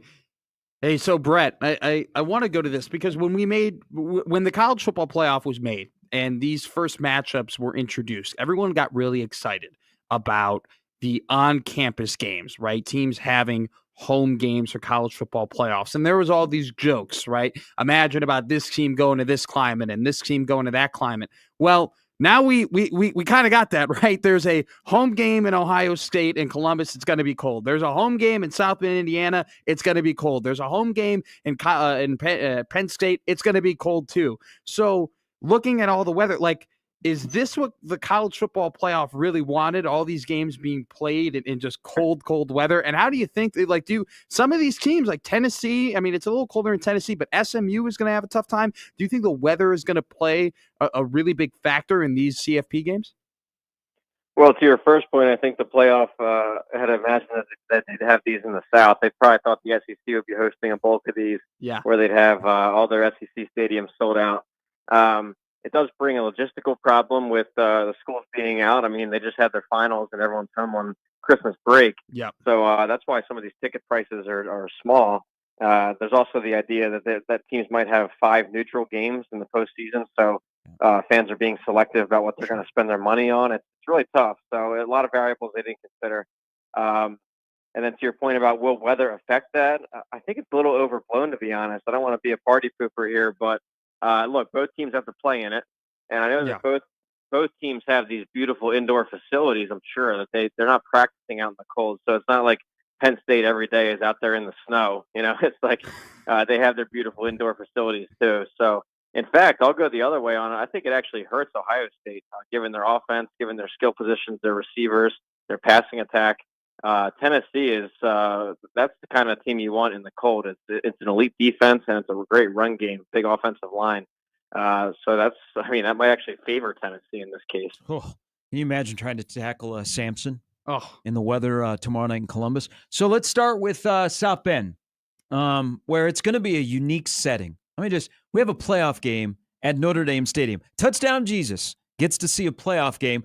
And ironically, it's between two teams that are in the state of Indiana. So Indiana, Notre Dame, we've talked a lot about Indiana and how they've gotten to this point, and good for them, because I think that's good for college football. Then there's Notre Dame, who got written off by some after Northern Illinois. We thought, geez, all they've done is they've won since. So this matchup with Notre Dame being fairly, and like most favorites this weekend are healthy favorites, who has a better opportunity to flip the current narrative about their team in 2024, Indiana or Notre Dame? Yeah, well, it's a huge stakes game for Notre Dame because, like you said, it's the in-state team. And not just that, but it's the team within the state that's known as the basketball school, one of the worst football schools historically in Power 5. If you look at win percentage, wins, championships won, they have nothing on their resume. So it's almost a lot of pressure for Notre Dame. They don't want to lose this to the in-state underdog. But speaking about 2024, yeah, remarkable job. Coach Eddie was just given the Coach of the Year award to Eddie Robinson, and rightfully so. He turned around Indiana overnight, brought 13 James Madison players with them, and now 5 are projected NFLers. So he's done a great job developing. And they've blown out everybody they played except for Ohio State, and that's not the worst part of their resume, really. I mean, Ohio State. Sorry, I got disconnected, but yeah. So I think the biggest matchup is going to be when Notre Dame has the ball. It's strength on strength when they're running the ball. They're one of the best rushing attacks versus the best rushing defense, Indiana. But I think Notre Dame has been more battle tested. They've been through bigger games like this. I think they're going to get it done at home. So Brett, we'll go to another matchup, and this team has been on the tongues of everybody when it comes to not being able to win big games, and that's Penn State. They have a home game against SMU, who has had an incredible season in the ACC.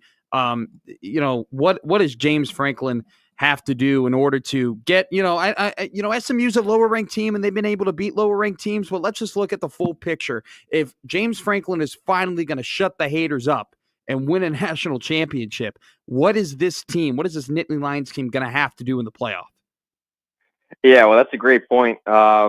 He struggles against top 10 teams. He struggles against teams that have the talent advantage in trenches, and struggles against those super recruiters, those 5-star recruiters like Ohio State. SMU is none of those things, actually. So I think I know if Penn State were to go on to win the national title, they're going to have to get 3 rounds of that, but SMU isn't one of them. So this is a game that Penn State thrives at. This is right up Franklin's alley. I think they dominate here. I think you get SMU coming in, and if you look at their schedule, they had a really easy ride. I don't want to discredit what they've done, but this is going to be a huge step up in talent, the most talented team they played all year. And I think Penn State is going to dominate. I think you're going to see a double-digit win up here in Happy Valley. Wow. All right, so you're in that area. Matt was alluding to it earlier about on campus, maybe stadiums are not sold out. The loser energy that's coming from Columbus about their fans and Tennessee taking over. I might have inserted that in there. We are hearing, because like you said, Brett, students are on break. It's cold. You could be playing numerous neutral site games. Is there really the possibility that 100,000 seat stadium will not be sold out tomorrow? Well, it's a really logistical problem at Penn State more than others. It's a small town. It's a college town. There's no real, the hotel logistics aren't built up here. So, and it's hard to get to. It's up in the mountains. It's the middle of the state. So you're talking it's probably 3.5 hours from me, where I'm outside of Philadelphia on the east side of the state. You're probably 3.5 hours from Pittsburgh, from the west of the state. So it's hard to get to. And you look at it, it's a noon kickoff. So I actually looked into going to this. I would have had to probably get up at 4:00 in the morning and get down there. It's traffic, one lane in and out of that city, of that town, State College. It's just really tough to get to. Putting it at noon was a disservice to them. It should have been a night game or the 4:00 logistically. Hotels are a problem. 30,000 seats for students, that's out of there. So, it's going to be tough. And then you look at the opponent. SMU is the second smallest Power 4 school in the country. They only have, I think it's 4,000 students, meaning they have a really small alumni base. So this isn't your mega state school that's going to bring in 10,000 of its own fans. They're not going to bring anybody. So, it's a tough deal. But I still think it'll be pretty electric when they kick it off. They'll find a way to get people in there. So I think, Brett, that one matchup that everyone kind of rolls their eyes at and may not think they need to pay as close of attention to is Clemson versus Texas. Clemson coming out of the ACC, being a bid skiller, essentially winning the ACC championship. Texas giving Georgia all they can in the SEC championship game. I'm going to give you the unenviable task of make a case for Clemson for me. Tell me why, if Clemson's going to win this game, what's going to happen? And maybe is this matchup a little bit closer than people may think? Well, if you look at the advanced stats, and I tweeted mine out, the offense, the defense, the overall, Clemson is a distant last place in a lot of these categories among the 12 teams. They don't look like a playoff team on paper. They don't look like it resume-wise. But it is ironic that all offseason, and I was writing about this, I was looking forward to seeing if Lane Kiffin and his portal strategy was going to work and get to the playoffs. Sure. The super extreme portal strategy. It looks like the other extreme portal strategy, the anti-portal with Dabo, has actually got him into the playoff. I know it was kind of a backdoor in through the auto bid, but nonetheless, Dabo is sitting here in the playoff bracket again with not a single transfer. So that's a storyline within itself.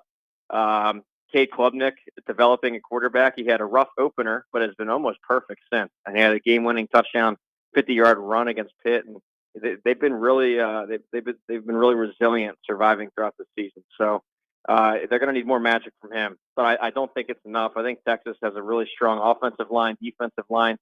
Defense grades out number 1 in the country for me. Okay. And then their thing is, can they finish drives? Because this is how Clemson can win, is if they keep Texas to field goals and zeros in the red zone. And that's what Georgia did. That's what A&M did, and those games were close.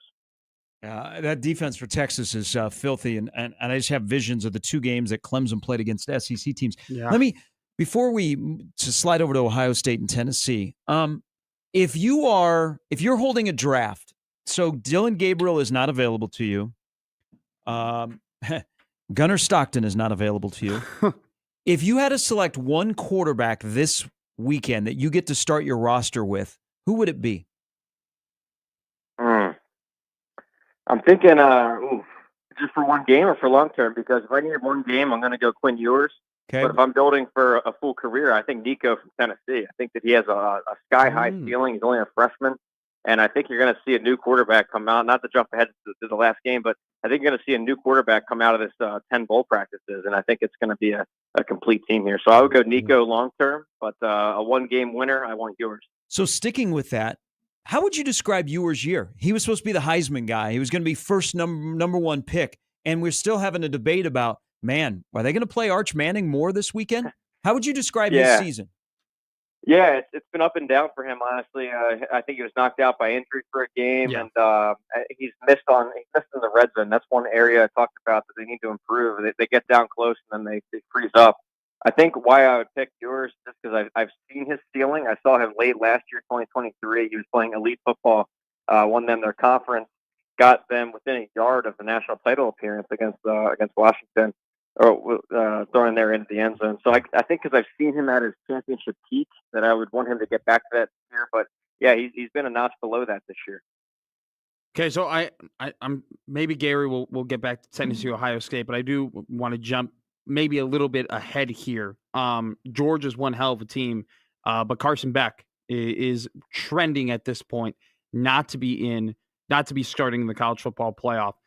In terms of this team and in terms of this roster, it's got a ton of talent, but how concerned are you about their national championship odds if Beck isn't playing?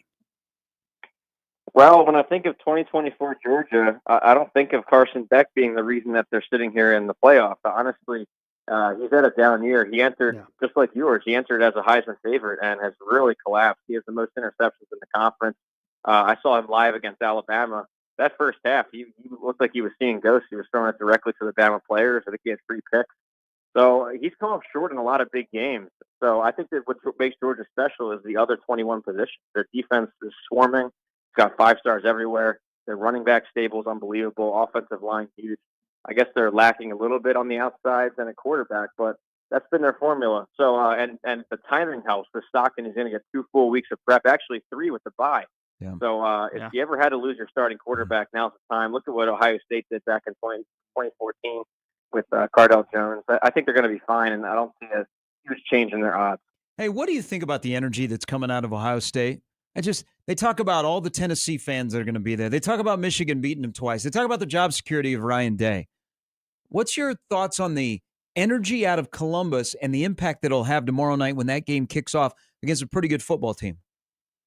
Yeah, well, they really need a win, and I know that sounds greedy for a program that's won so much as Ohio State, but this fan base is melting down, and it just shows you that each fan base has their own expectation levels. You know, the other 11 teams are pumped to be in this playoff bracket and really excited for their games, and with Ohio State, it's almost like meltdown mode. And, you see the tweets about hot seat talk, and some of that I will say is warranted, just within the one fact that he's on an 0-4 running against Michigan, and that's just, you don't survive that in Columbus. So it's almost like they need to win some playoff games to erase that fact. So, but yeah, it's a lot of negative energy. They're complaining about literally everything under the sun. Let's see if the Ohio State team can just focus and come out and play good football. They have a really tough task, though, and if these weren't seeded against each other, I could see them meeting in future rounds. I think Tennessee is one of the best in the country. So, that's a really, really tough draw. If they were to win, they then draw Oregon. So that path they got was awful compared to what Penn State will have to go through. But, they need to get this game kicked off to put all this negative energy to rest. So, Brett, we kind of touched on all the games here, and we didn't get you last week. And you're a very, very smart guy. Pick Six Previews is an awesome book to get when you're, before the season starts. I've been reading it for a couple of years now. So, because we didn't get you last week, I want to ask you this: 12-team playoff. There's been a lot of conversations about how the seeding has been done, how the rounds have been put together. You, Brent Ciancia, I'm making you the commissioner of the college football playoff. Fix it for me. If you think there are any problems, go ahead and fix it. What would you change? Yeah, well, thanks for that phrase, man. I appreciate it. Yeah. And, I'm in the minority on this opinion. I always liked it as a 4-team playoff. I know that's really unpopular. people on Twitter hate me for this, but I liked the 4-team bracket. I would have maybe tweaked how you selected. I think instead of a committee, I would have liked more of a balance between the pollsters and a BCS formula. That way we know what we're agreeing to. Here's the formula. It's black and white. And that way it was selected. But I liked 4. I thought that was a good number. That way you didn't cancel out any undefeated that didn't make it. And I know that Florida State broke that trend last year, but that was, again, a committee problem, not a formula problem. I would have liked 4. I think it retained a lot of the magic of October, November. And a lot of these matchups you're going to see here in the 12-team playoff, they're going to be repeat matchups. They're rematches. They're between teams that lost 3 times already. It just doesn't feel like college football to me. The sport used to reward perfection or near perfection, and you had to go through a 12-week playoff, really. Instead of a 12-teamer, it was a 12-game playoff. You had to survive the whole time through. So it's just different, but there are pros and cons. I think getting some new faces involved is awesome. Seeing these on-campus games, I hope, will be awesome. So pros and cons. If I had to pick, I'd go 4, but I'm still going to be excited for this one tonight when it kicks off. Hey, we'll get you out of here, and there'll be a lot of great content from now and through. Well, every day is a good content on Pick 6 previews. Thoughts on the Heisman winner, and thoughts on the reaction of how we all voted, if we voted Travis Hunter over Genty or vice versa? Yeah, well, I was a Genty guy. I thought that what he did at running back was incredible. I'd take my time to look at all the candidates. I'd cast a wide net and really look at everybody. And I was just blown away by his highlight tape. It looked like a tank rolling down the field, running through tackles.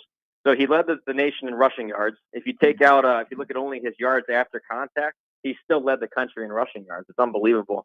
So just a historic rushing season. He got them all the way to the playoff. A big moment for Boise. But a lot of valuable candidates there. The quarterbacks were special too. So it was a tough year to pick, but I went with Genty. Hey, fantastic stuff, my friend. Have a wonderful Christmas. Enjoy, I know you will, the football, the bowl season, which still matters, and then, of course, the playoff games beginning tonight in South Bend. Yeah, Merry Christmas to you guys and all the listeners. Appreciate it. It's been a great season, but we still have a lot of big football left, including that Pinstripe Bowl up in my part of the country. Absolutely. So, we'll talk to you guys soon. Have a great one. Hey, thanks. That's Brett Ciancia. Good luck. We got 2 straight days where someone's mentioned the Pinstripe Bowl on the show. We're getting closer. Have you bought your Pinstripe Bowl T-shirt? I don't know if you're playing this tongue-in-cheek game and you're being sarcastic and facetious like you are, and I love it. I'm focused on the Super 6 that have joined Nebraska out of the portal. Listen. If they win, it's great. If they lose, the roster was decimated. I talk about your humor and your sarcasm. That's why you and I are friends, because I love it, because I think it's funny, because I think it's hysterical, right? If they win, it's great. Matt Rule, great job. He is a leader more excited for it than you think. I think you're more excited. You know when I will get excited? Probably next Friday. Next Friday when it's close, and I'm like, you know what? You get to see Nebraska play one more time. Wake up Saturday and know that you get to watch a noon game. I will wake up the Echoes next Saturday. You're making these jokes and you're playing this game, and I get it. It's funny, but you're excited for it. You're looking forward to the Pinstripe Bowl. I don't know, because I haven't been able to go out and buy a T-shirt yet. Maybe you don't want to admit it because maybe it's a 6-6 bowl or whatever, and you lived during and reported on during the glory days of this program. But it's been 8 years, man. Don't act like you aren't looking forward to having a bowl game for the first time in a long time. I love your young energy. That's why we're hosting. Lee Sterling's going to join us next with picks on the playoff and the future on Gary and Matt in 1620 Zone.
One of the best days in a long time in football tomorrow.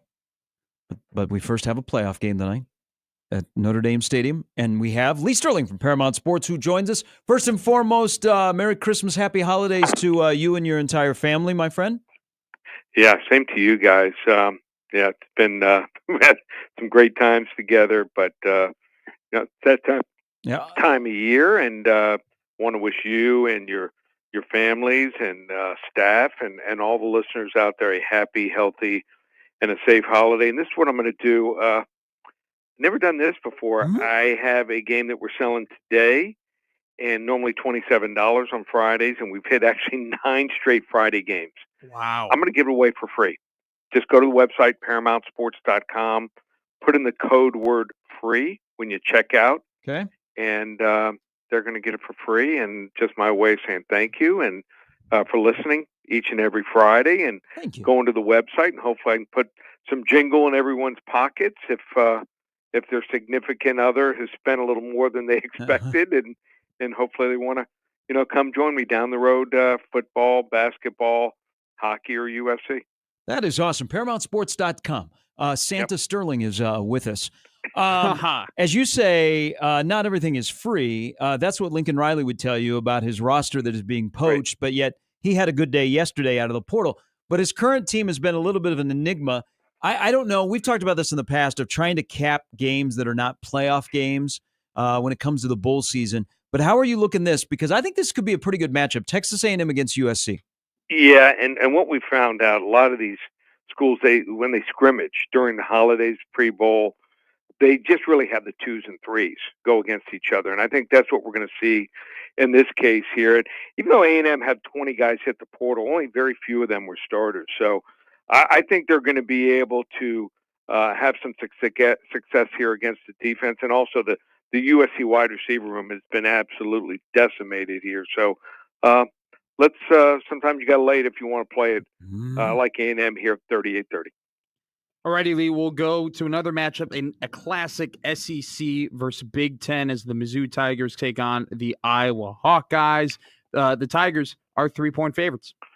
Yeah, 2 big opt-outs here. Obviously, Luther Burden Jr. is not going to play, and then I think one of the most underrated running backs we've seen in the country, and no one talks about him because he plays for Iowa, and that's Caleb Johnson. So I think we're going to find out down the road that Luther Burden should have gotten the ball to him early and often, much, much more. I think he's going to be a steal, whoever gets him in the NFL draft. And, Brady Cook's been playing hurt pretty much the whole season. So they just can't push the ball down the field, and I think defense and special teams will be the difference here.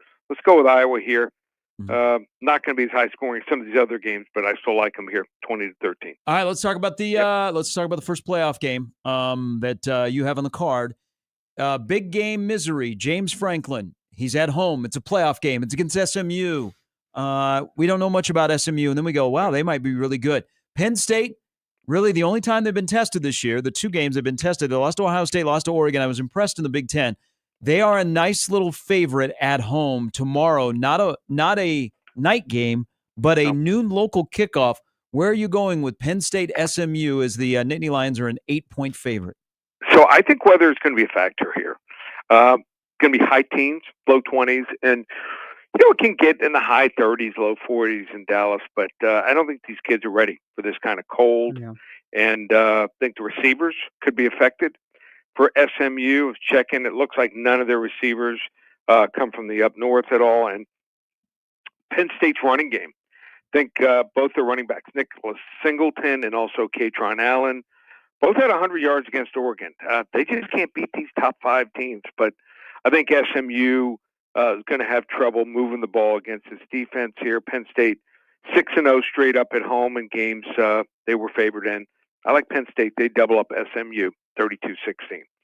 Now, I don't know if you've ever seen it before, Lee, but I've never seen it before. A team who almost seems like they're disappointed to be in the playoff or have a negative morale in the playoff. And I'm talking about Ohio State, yet still an incredibly talented roster, up and down, offense, defense. They're going to host a very, very good Tennessee Vols team. Ohio State, a touchdown favorite. What's your outlook on it? Yeah, I think when the dust settles and we look at the next couple drafts, we're going to say, wow, if Ohio State doesn't win a national title, how did that happen? Yeah. So they got, especially at the running back and receiver position. But there is one position they're really depleted right now, and that's the offensive line. It's an absolute mess. Mm-hmm. 2 of the top 3 offensive linemen done for the season, only 77 rushing yards against Michigan. They're going to go up against a front 7 for Tennessee. Might be top 2, top 3 in the country. They get a lot of penetration. You end up in some 3rd and long situations. They're going to put the heat on you. And on top of that, they can run the football. They've done it on the road. They went to Georgia, almost pulled off the upset there. Dylan Sampson, almost 1,500 yards rushing, 22 touchdowns. And how did teams do mentally after losing when they were a 19.5-point favorite or more? And that was against their bitter rival, 37, 67, and 4 lifetime. I don't think they've recovered. Also, something to take into factor here, a lot of people don't realize Ohio State's not going to have 100,000 fans there. Yeah. College football playoff committee, they end up selling, it looks like between the 30 and 35,000 tickets to Tennessee. So it's going to be almost half and half. And if things start poorly, the Boo Birds are going to be out there. I like Tennessee. Wrong came favored. Tennessee straight up 26-24. See you, Ryan Day. Hey, it's going to be a ghost town around the state next week with the Pinstripe Bowl in Nebraska and Boston College. This line hasn't changed much. Nebraska, who they're bringing, has changed a little bit on defense, whether they're wearing helmets or headsets. Boston College has had a really good year. It's been a long time since they won 8 games. Nebraska could finish with a 7-6 record. First time they're in a bowl game in 8 years. Nebraska's been a 2.5-point favorite. You got them as a 2-point favorite. What happens tomorrow or a week from Saturday in the Bronx? I still think the defensive line for Nebraska is going to dominate here, unless Boston College can get 4, 5, 6 yards on first down consistently and incorporate the screen pass, which they don't very much. I think they're going to have a problem here. They just don't hit on enough plays down the field, throwing the football. Either their quarterbacks that they've used this year, and I think this Nebraska team will be energized. I think better days ahead here. I like Nebraska here, 31-21. Now, Lee, you kind of already mentioned it, Sansa Sterling, but once again, for our great listeners of the Gary and Matt Show, give us your free play for this week. Yeah, free play. Like I said, free play. They want to get the game that's going to be going on tonight, Notre Dame and Indiana. Battle Indiana in a college football playoff game. Just call 800-400-9741. First 5 callers get it for free. And if they want to take advantage of our game this afternoon, Florida and Tulane, just go to the website and use code word free on our offer today. Absolutely free. Like I said, want to wish everyone a happy, healthy, and a safe holiday. And we'll reconvene the Friday for the Super Bowl. Yes, all right, guys? we will. Thank you, Lee. All right. Be safe. Go to ParamountSports.com. Put in that promo code free. Like you said, they're I think, 9-0 on Friday picks so far? I mean, that's one heck of a deal. Oh, yes. I thought you were talking about us. No. I was talking about Sansa Sterling. I gave some bad advice to Verz. Verz is in a circa pool. Oh, no. We'll see if he brings it up when he joins us at about 9:20. I just thought of that. I've given a lot of, I had a friend, and she was like, "Oh, Matt, you're a sports guy. Can you draft my fantasy football team?" And I'm like, "Yeah." They finished 3-11. Dude, I'm like, "You're gonna love Tajay Spears." Wrong. It's like, yeah, Zamir White in Vegas. He's gonna be a break. Wrong. No. Dude, I took CD Lamb for her. Okay. How'd she end up? Bad. Last. Well, I mean, one time for everything. What? I don't think she's going to be asking you to. If she's a smart fantasy football player, dude, I came last in my own league. I might be the worst fantasy football player of all time. Okay, you want to join our league next year? There you go. I don't, because your league is probably some big hitters. No. It's just large buy-in. No, it's a meat and potatoes league. Really? Yeah, all of us have dirty fingernails, and we are like Tommy Lee. We only shower once a week. I'll join it. Okay. I'll take the invite. 1 shower a week. I said that, and you see his ears perk up. He goes, "I can do 1 shower a week." I can do 1 shower a week. I love 1 shower. I remember the first thing you told me is, "Hi, my name is Matt. I sometimes shower 3 times a day." I do.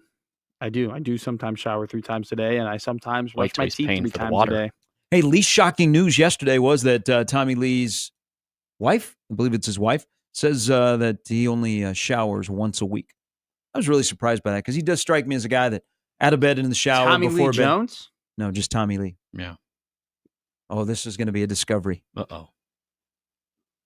I don't know who that guy is. Just like okay, I'm gonna be real with you. I'm gonna be real with you. Just like yourself, Tommy Lee was one of us. He was a student at the University of Nebraska. That's true. Really? He has Yes. something with you two in common that he does not with me. Okay. What is that? A tape?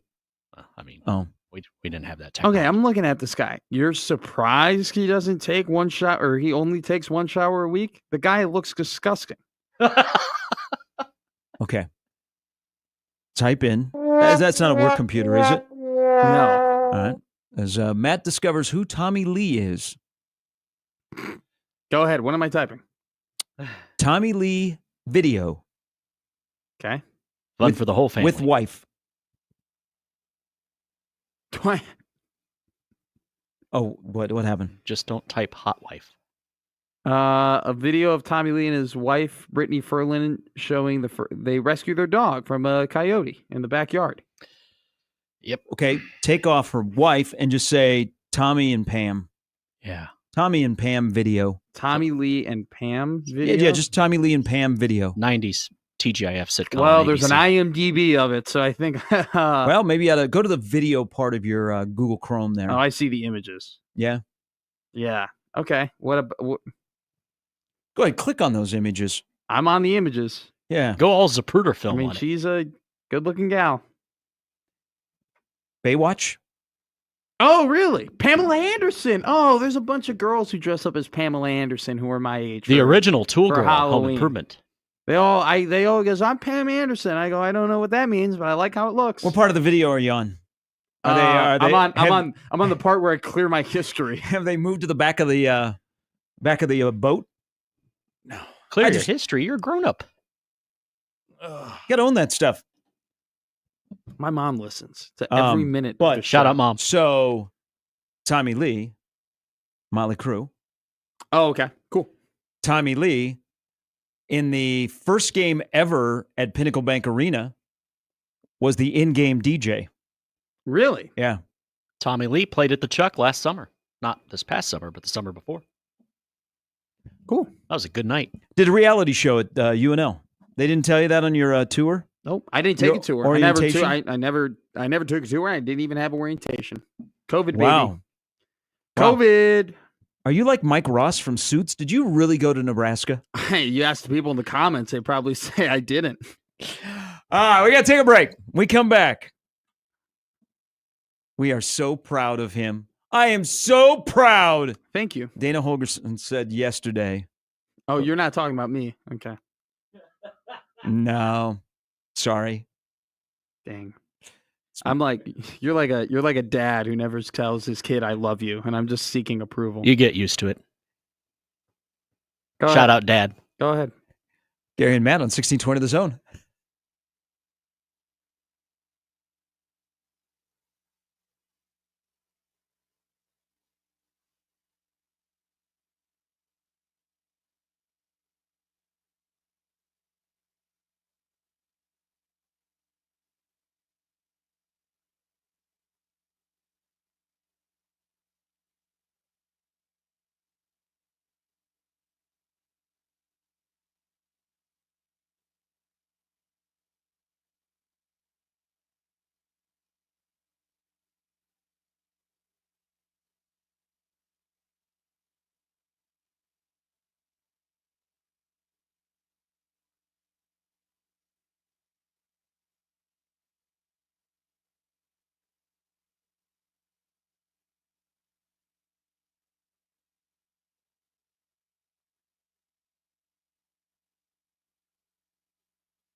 All right, welcome back into Gary and Matt.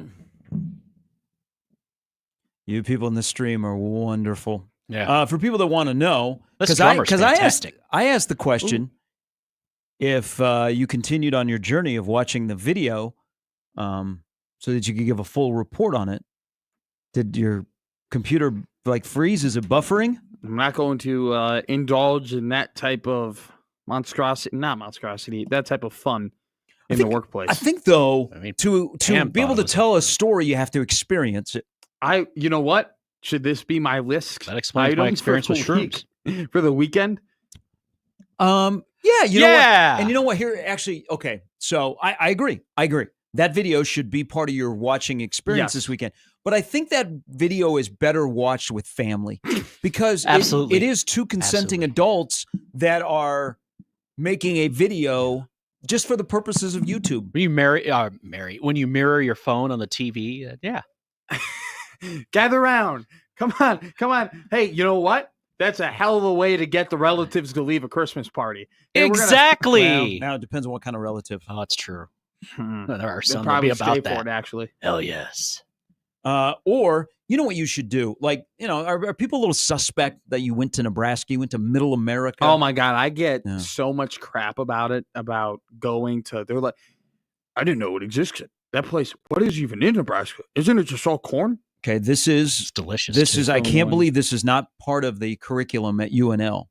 You need to watch Tommy Lee Goes to College. Yeah, and then get back to us. So that'll be one of the things on your list. So my list, and so Kellyanne. Shout out Kellyanne. Shout out Kellyanne provided to the list. She tasked me with watching as many mob movies as possible. Now you have to understand, we are not back on the air until January. I don't even know, but beginning of January. So we are off for a while. Next year. Yeah. Until next year. This is it. I'm done for the year. So I have a lot of time to listen and watch to a lot of things. And so if you want to just kind of drop what you want to be a part of the list, and we can go through it and we can add it and I'll say conservatively, let's do 8 things. Let's do 8 things that I have to watch or listen to or indulge in or read about over the break. And so when I come back, 8 movies is no. You said 8 hours. things. 8 movies is a lot. I mean, it depends. If they're all movies, they're all movies. But 8 items, and Gary, you can go through and pick. But Tommy Lee's video with Pam Anderson is number 1 on the list. I think we're all in agreement on that. Okay? Hell yes. So that's number 1. Okay, number 1 on the list, Pam Anderson and Tommy Lee. Number 2. By the way, we also found out today that Pam Anderson is not just a Halloween costume. She's real. Yeah. I know. Like spectacular. We had this off air. I know, if you were to tell me who the characters were or what the songs of Motley Crue are or so on and so forth, I would know them. I would sing to them. I would listen to them. I know Pam Anderson from Baywatch, but she's not Pam Anderson. She's just the smoke show from Baywatch. Nicole Egger was pretty good too. But. Yeah, there's all of them. They're all there. I'm just not good at I can't put names to faces. I'm just not good at that. All right, so that's at the top of the list. Tommy Lee and Pam Anderson's number 1. Yeah, I think done in 30 seconds. Godfather and Godfather 2 are second and third. Maybe you should start with Godfather 1, then slip in Tommy and Pam, and then Godfather 2. Because you'll need a break. Yeah. And Goodfellas. Have you seen Goodfellas? So I've seen enough of Goodfellas to know what's going on. Don't put too many onions in the sauce, Vinny. All right. Funny how. I already did that joke. Casino? No, haven't seen Casino. There you go. You gotta watch Casino. Okay, this is a great list. If you didn't listen to streamers, the DGF offensive coordinator yesterday, he was very enlightening. He was also very engaging. He was smiling. I think he's having some fun. But if you did not listen to it, and I said, who is the one player that he said, I am proud of him on offense since he's been here, and he's been here, what, about 6 weeks now? So he's had 3 games, and now they've been practicing for the bowl about 2.5 weeks. Dana's had 3 games. Okay, sorry. I'll let you keep going. My bad. So he said, I am proud of him. A lot of options on offense, right? Do you think most people, if they didn't hear him, would be able to guess who he correctly or guess correctly who he was referring to? Who would your first guess have been if I were to give this to you cold turkey? You didn't know. I would say it would be Emmett Johnson. Okay, because he gave it away a little bit yesterday. He likes himself some Emmett. I would have said Dylan. I think he might have smoked a stogie when Emmett decided to come back. Well, he did reveal a little bit. There were long conversations that were had, and he essentially had to sit him down and get some things out before they were able to bring him back. But he's a very big fan of the young man. Who was it, though, that Dana Holgerson is so proud of? Mr. Sharp? Oh, I thought you were going to answer the question. No, I'm asking you. Who is the young man? It is Thomas Fedoni. Wow.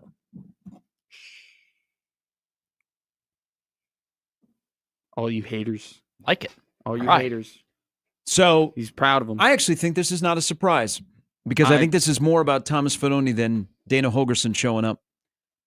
So everybody knows the situation in the Wisconsin game. He was not utilized much in a game in which Nebraska scored 44. Relative got upset, got online. Never ends well when that happens. And then there was a little bit of a, I don't know that it was a come to Jesus, but it was a realization that the clock is ticking. And I'm here to tell you, backed up by people that have watched him now for about a month, might have been the best thing that ever happened to him, is that he essentially got benched but didn't get, it's not officially benching, because he showed up on Monday of the Iowa week and was a completely different player than he had been for about a 4 or 5 week stretch. And since then, you saw they rewarded him with the type of playing time in the Iowa game.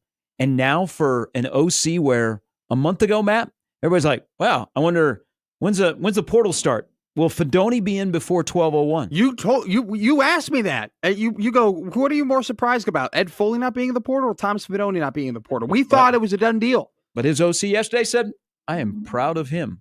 Hey, good on Thomas Fedoni because the clock is ticking. You buy in or you get out. And the kid has bought in. Good for him. I think a lot of people also got concerned when Matt Rule went to the podium and named every single tight end except for Thomas in terms of that room and who he's looking forward to watching. Good point. Do you think it was subtle that Dana said, like, man, I got to throw in some love for Fedoni because his head coach forgot him? I think so. Oh. But at the same time. Was it a plant? Well. Was it made up? No. Because what you're telling me. I think Dana said he's proud of a lot of guys, and that comes to fruition. What you're telling me, because I was going to claim that. I was going to claim that it was a plant. Okay? But what you're telling me. So you think Dana Holgerson is lying? Time out. I got 2 left in the 2-minute warning. What you are telling me about him showing up on Monday and him giving the effort and him getting that playing time against Iowa and him becoming a different player and that being the best thing that's ever happened to him, that makes me believe that, no, it ain't a plant. He is proud of him. Because you know what? When you're a guy like Thomas Fedoni and the entire season you've been a focal point, you've been the guy in that room, and then you go and you play Wisconsin, you get 2 snaps, yeah, you're going to go one of 2 ways. You're going to say, F this, I don't want to be here anymore, I'm leaving, or you're going to buy in and go, you know what? I want to be here. And I'm going to prove I am the player that I know I am to this new guy. And so I'm going to step up. And what you've told me and what Dana said on the Pinstripe Bowl press conference has told me exactly that. And you know what? This is the type of attitude that this guy needs in order to be the player we all know he can be. He can be an NFL caliber tight end. And if this is what needed to happen in order for him to achieve that and work to his way to getting there, so be it, man. And you know what? Good for him. Dana's proud of him, and what you're telling me, heck, not that it counts for anything, I'm proud of him. Nate Borkacher, everybody's proud of him. He's going to Texas A&M. Good for him. By the way, keep an eye on this. So there is a young former Nebraska assistant coach who was he was like I guess you'd call him an analyst, GA analyst along those lines. Christian Ellsworth, who is from Grand Island, who was a very good high school football player out of Grand Island Central Catholic, I believe. I just know he's from GI. He is on the Texas A&M staff as a full-time guy. He is an up-and-comer. And that's a good spot for Borkacher because he wants to go to the NFL. I told you, Nate was kind of, I don't want to stay at Nebraska for my 1 year left, but I can't see myself anywhere other than Nebraska. His interest, once he went into the portal, because I don't think he got like pre-portal activity, like nobody was sliding into his DMs. But when he went to the portal, like within about a 2-hour stretch, it was SEC schools. And you're like, okay, I'm going to have to listen. Well, and I'm sure, I hope they gave him some money at Texas A&M. But it also continues the weird. Now this is bizarro world of the Texas A&M Nebraska connection. Yeah, I mean, it's been a while since Nebraska and Texas A&M been in the Big 12 together. But now all of a sudden, everything is connected to Nebraska, Texas A&M, or if it's not, it's connected to Florida State. This is a bizarro world. You think Trev had anything to do with Bork? I'm sure that if somebody had a question, they would go, "Hey, what kind of a guy is this?" Yeah. And Trev I goes, wonder if they had interaction. "Kid's from Aurora. He's a good guy." With Bork, I think this commitment and the interest that he was receiving confirmed with what a lot of media people and what a lot of fans have been saying about him, that this guy is an athlete, that this guy is a pass catcher, that this guy is underutilized. And when you watch this tape, and you watch his tape in particularly, you see a big, strong dude who's multiple. He can block. He can catch passes. He adds dimensions to your offense. And that's the type of players that you need to be adding to your roster, especially in the SEC, right? You need to be able – look, I know we get all caught up in the passers and the athletes and the wide receivers and the Ryan Williams. Well, let me tell you something right now. You win in the SEC by having an elite running back. You win in the SEC by having an elite running game. Look at Tennessee. Look at Alabama. All those years they were dominant, right? Nate Frazier has come on. Trevor Etienne has come on for Georgia this year. You win in the SEC by running the ball, having a guy like Bork who can catch the ball but also block for you, man. Like that adds to the value of your team. He's a guy who adds value, and I'm glad that someone has acknowledged that and brought him into their roster. Wonder if it would have been more of a consideration to stay if he had a different position coach. I think it's a crowded room, though, too.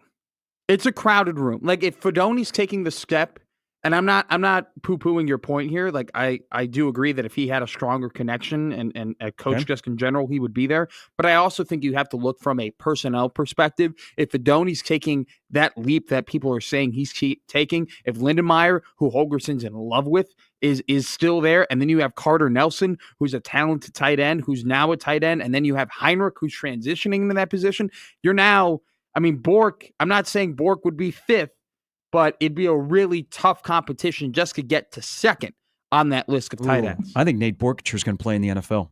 Well, no. I think it's tough. A Nebraska kid who had been basically the starter, and nobody's pushing him out the door, goes somewhere else instead of staying in state where, yeah, maybe a snap or two would have been taken away, but he was still going to have a home in the offense. I tend to go, man, that position coach, if there was a different position coach there that could say, I'm going to help you get to the NFL. Yeah. You don't even consider it, but good on him. That's a good landing spot for him. I just want to say, I'm not saying that Bork would be the third or fourth string tight end. I'm just saying it would be a tough, I mean, it's a competition there. I mean, Lindenmeyer is going to get snaps because he's their blocker, and then you're competing with Fedoni. And then what if Carter Nelson just takes this massive, massive step and has this awesome camp, and he's better than all of them, which he has the athleticism and potential to do. For Bork, if, like you said, there isn't that coach there, and there's a team that doesn't have as crowded of a room as, Nebraska does, and that is giving him money, and that is in the SEC where a lot of eyes will be on, where he is going to be more of a focal point of the offense,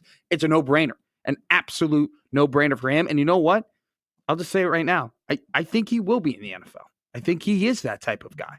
It's just, unfortunately, there were just, like, to your point and to my point a little bit, with them over recruiting that room, it was just not the best situation for him. And I think he identified that, and he found himself a great situation. See, I still think he's in the mix to be one of the top tight ends.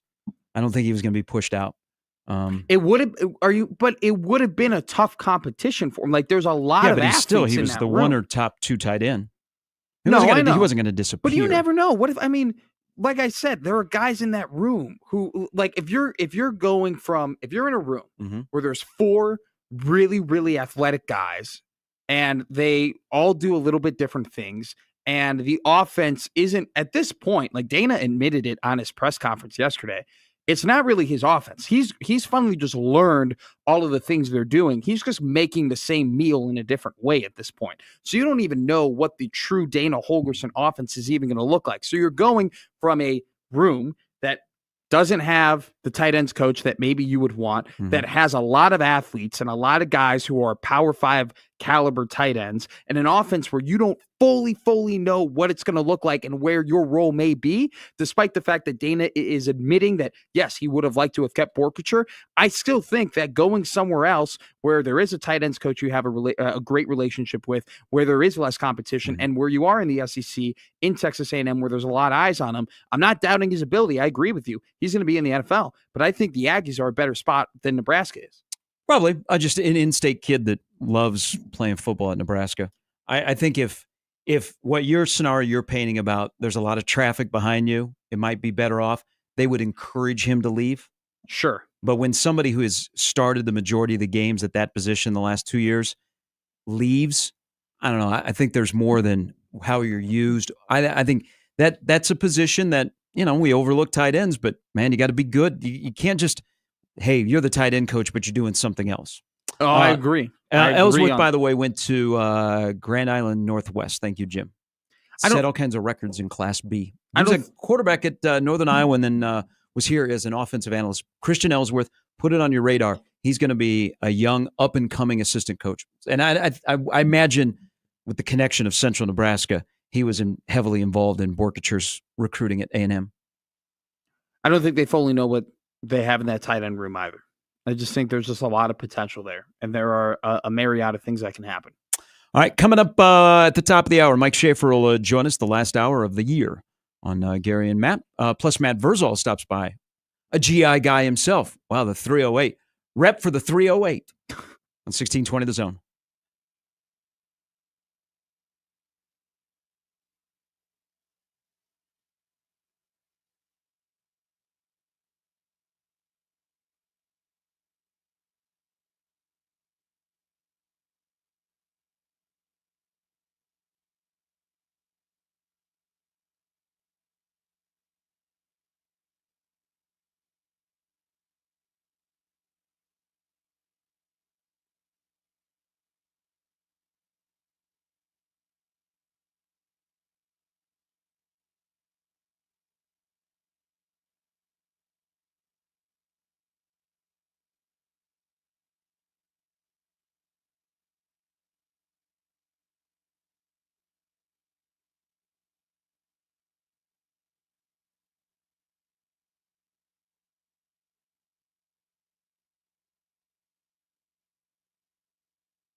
People were lined up outside of the tailgating lots in South Bend before the sun came up. There is snow on the ground tonight.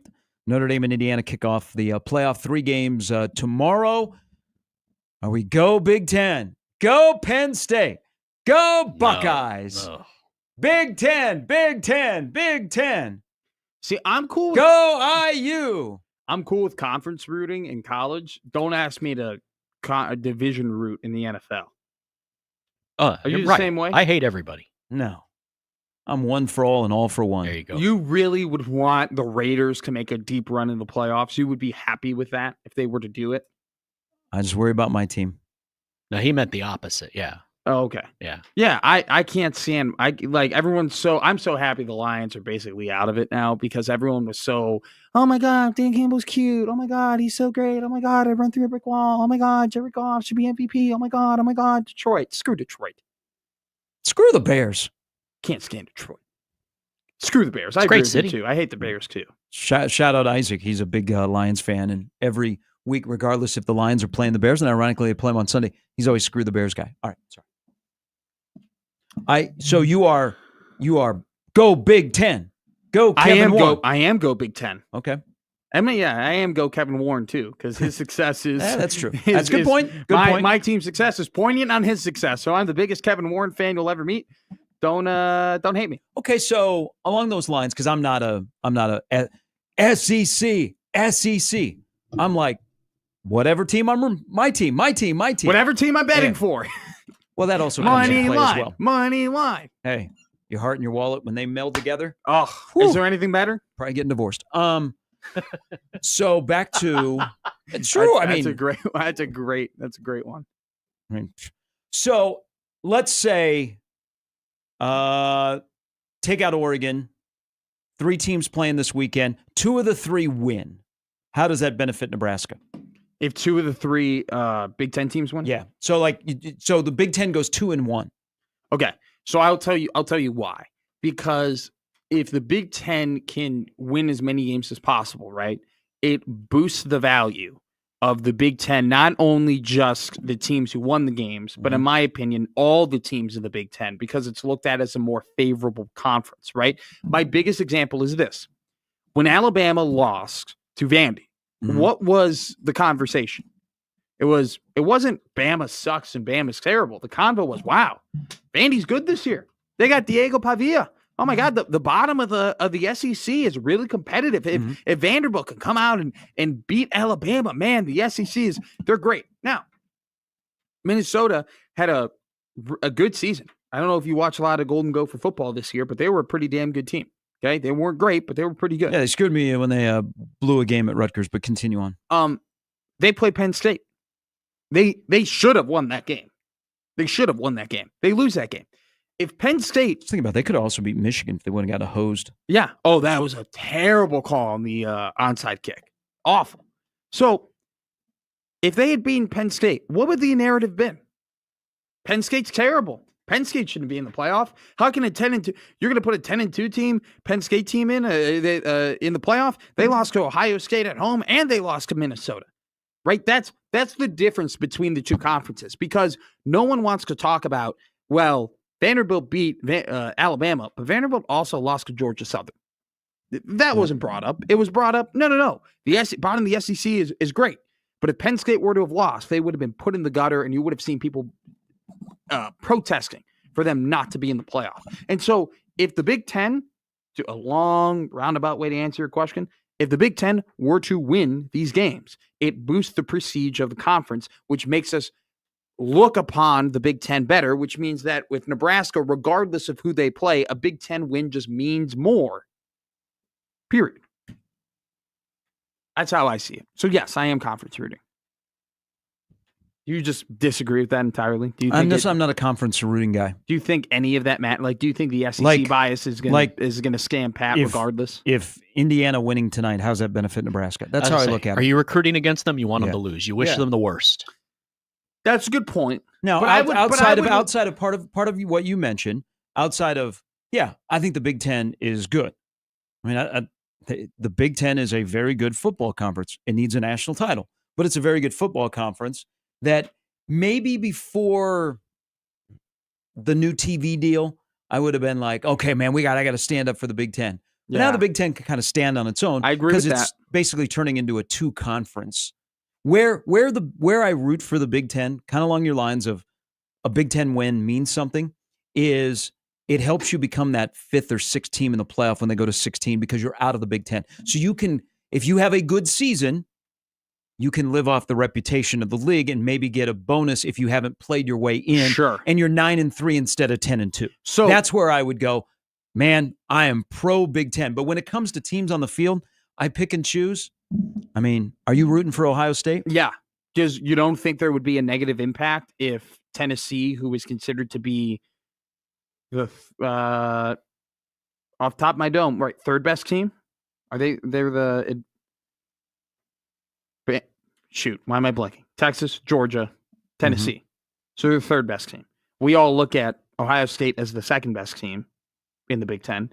If Tennessee were to go on the road, you really want that insufferable fan base to enjoy a playoff victory at home? But if Tennessee, the 3rd best team in the SEC, were to go on the road and defeat Ohio State, this $20 million roster, you don't think that the SEC bias would become more insufferable than it already is? It already is going to be. No, because Ohio State is a separate brand. This would have nothing to do with the Big Ten. This would be all about Ohio State. America would win.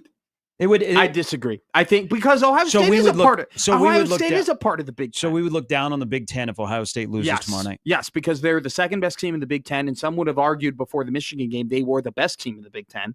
They would be the 2nd best team losing to the 3rd best team in the SEC. That Georgia and Texas would be like, well, we kick Tennessee's butt all the time. That's what it would look like. That's what the narrative would be. I don't want that to happen. If Ohio State was playing a Big 12 team, I'd be rooting for the Big 12 team because you went to a Big 12 school. Yeah, because screw them. Because I don't want Ohio State to win. But the fact that they're playing an SEC team, yeah, that's what you said. I know. The fact they're playing an SEC team, I want them to beat an SEC team because I can't stand the SEC. Okay, what would change the? And I can't stand Notre Dame, so I'm rooting for Indiana. So what would change the narrative more? Ohio State losing tomorrow night or Oregon losing to Tennessee? Oh, if Tennessee were to beat both of them. No, this isn't Tennessee. This is Ohio State or Oregon. The fallout from getting beat. Who would have a bigger... By the way, it'd be like Tennessee, just advance to the final. You don't need to play in the semis. Who would have the bigger fallout between the two programs? In terms of the general vibe about the Big Ten. Oh. I think it would be Ohio State. Because Ohio State is a Big Ten team. Some people forget Oregon's in the Big Ten. Oregon is in the Big Ten. Ohio State is a Big Ten team. There's a difference. I like that. There's a difference. Oregon plays in the conference. Ohio State is the Big Ten. Oregon is the new Ohio State. Money, facilities, success, coaching. Coach is a dude. Yeah. No, all there. But I would think Oregon because you would go, well, you know what? They were handed a cake schedule. They just rolled right through that cake schedule. Ohio State wasn't that good. I guess Penn State was not that very good. They play a SEC team, and look what happens. Yeah. Now, I don't think that's going to happen, but if Oregon got upset, and especially if it was like Tennessee. Now, Ohio State might be a little different because you're like, they played a one-score game, and maybe Ohio State is that enigma that's been the whole year. They get a reprieve, and they're playing in a quarterfinal game. I think if it was Tennessee beat Oregon, it'd be like, Big Ten. No. You know what, Big Ten? Next year, you're only going to get 1.5 bigs. I think if either of them lost, it would be a massive deal. You just can't lose. Look, if Oregon loses to Texas, well, that's just the national championship game. That has nothing to do with SEC versus Big Ten. That just has everything to do with these two teams are playing each other. But when you get to these beginning rounds of the college football playoff, and you are essentially these two teams aren't even, and we're booking, and one's a 7-point favorite, and we're doing conference versus conference, and so on and so forth. That's when you start having impact matter. I mean, if SMU were to beat Penn State, you don't think we would look at the ACC a little bit? You don't think there'd be people who are ACC fans banging on the table saying like, look, they came in second and they beat your second place team. But you know what my response with that be? Hey, that ain't about the Big Ten. It's about they have a football coach that can't win big games. Look, he just happens to coach at a Big Ten school. I think both things can be true. I think you can deflect it, and I think you can admit it. And I think that no matter, look, someone's going to take a flag and they're going to plant it, and they're going to say, wouldn't that be great if it was a Tennessee defensive lineman that weighs $3.40? Yeah. They have to, right? They got to plant the flag. Do you think if Ohio State gets upset tomorrow night that there are police surrounding the O in the middle of the field? Did you hear about the OHIO Act? Oh, yeah, the lawmaker tried to pass a law that said it's a felony. It's a sportsmanship. OHIO Sportsmanship Act is what they said it was, or whatever. What a bunch of. Go ahead, say it, because it's true. I'm not. We got a dump button. I want to keep my job, but you're fine. Soft as Charmin. Soft as Charmin. All right. Chris writes into the Equitable Bank inbox. He says, go Buckeyes. Should tell you first that Chris is in Louisiana, so the hate runs deep for the SEC schools. He says, yes, It needs to be all hands on board. Your co-host is right. If Tennessee beats Ohio State, all the SEC will talk about how superior the SEC is over the Big Ten. It's just how these people are down here. We want all Big Ten teams to win. We need an all Big Ten championship game. I haven't looked that closely at the bracket, but I assume that is a possibility that we have teams on each side of the bracket that could meet in the championship. See, I wish there was more hate on hate crime in the Big Ten. Like the South, there is a ton of hate on hate. That's for sure. We don't have the abundance of the hate on hate in this conference. Listen, we're in a war right now between the SEC and the Big Ten. We don't get the respect we deserve. Okay? The fact they have 4 teams though. Let me ask you a question. 4 against 3. Well, no. I agree that. I don't know how to run that defense, but I kind of like that number here over the other one. Do you think if a 9-3, if there was a 9-3 Big Ten team, that they would get with similar wins to Alabama? So let's say they had, because you can make a similar schedule in the Big Ten compared to what Alabama had in the SEC. You can have it. You can have teams, play Oregon and Ohio State and Iowa and whatnot. So let's say a Big Ten team with a similar strength of schedule, with similar wins but bad losses than Alabama. If you put those two teams together, do you think that Big Ten team, whatever the brand it may be, would have the same respect Alabama's getting? Can I ask you a question? Sure. What do the 3 losses of the Big Ten team look like? Were they scheduled games? Okay. Or the ones they had no control over, which the conference game? I'll give right here. You and I are on lockstep. They lose to Penn State. Okay. They lose to Minnesota. Okay. And they lose to Michigan State. But they beat Ohio State and they beat Ohio State and they beat Oregon. Oh, then I think you're in the playoff at 9-3. If you were matched up against Alabama because of those, because when you threw in Oregon, sure, I would I'll back off. I'll back off because they don't have as good as. So they beat Ohio State, and what's the other? Well, I already gave the Penn State. What if they beat Indiana? Well, they beat Indiana. That's a good one. So they beat Indiana. They beat Ohio State. And Indiana has been ranked all year. Yes, I would still. And we're Alabama and the Big Ten, same things. You don't think Bama would get the benefit of the doubt? So you have 3 wins, like 3 high-profile wins. Yes. I think that puts you over the top. I don't think it's necessarily about the resumes that they've built, because I don't think the hypothetical my point isn't that. My point isn't the hypothetical, because we can build a resume, right? That a 9-3 team could get over Alabama, and that's not my point. My point is just the brands, the league and the brands, right? 2 similar resumes, 2 9-3 teams, one in the Big Ten, one in the SEC, one Alabama, one not Alabama. So give me this. So that the brands didn't work here because SMU is not the brand that Alabama is. So the committee, good job. What's the brand they're up against in the Big Ten? Okay, I'll give it to you. So, okay. Iowa. Probably Alabama.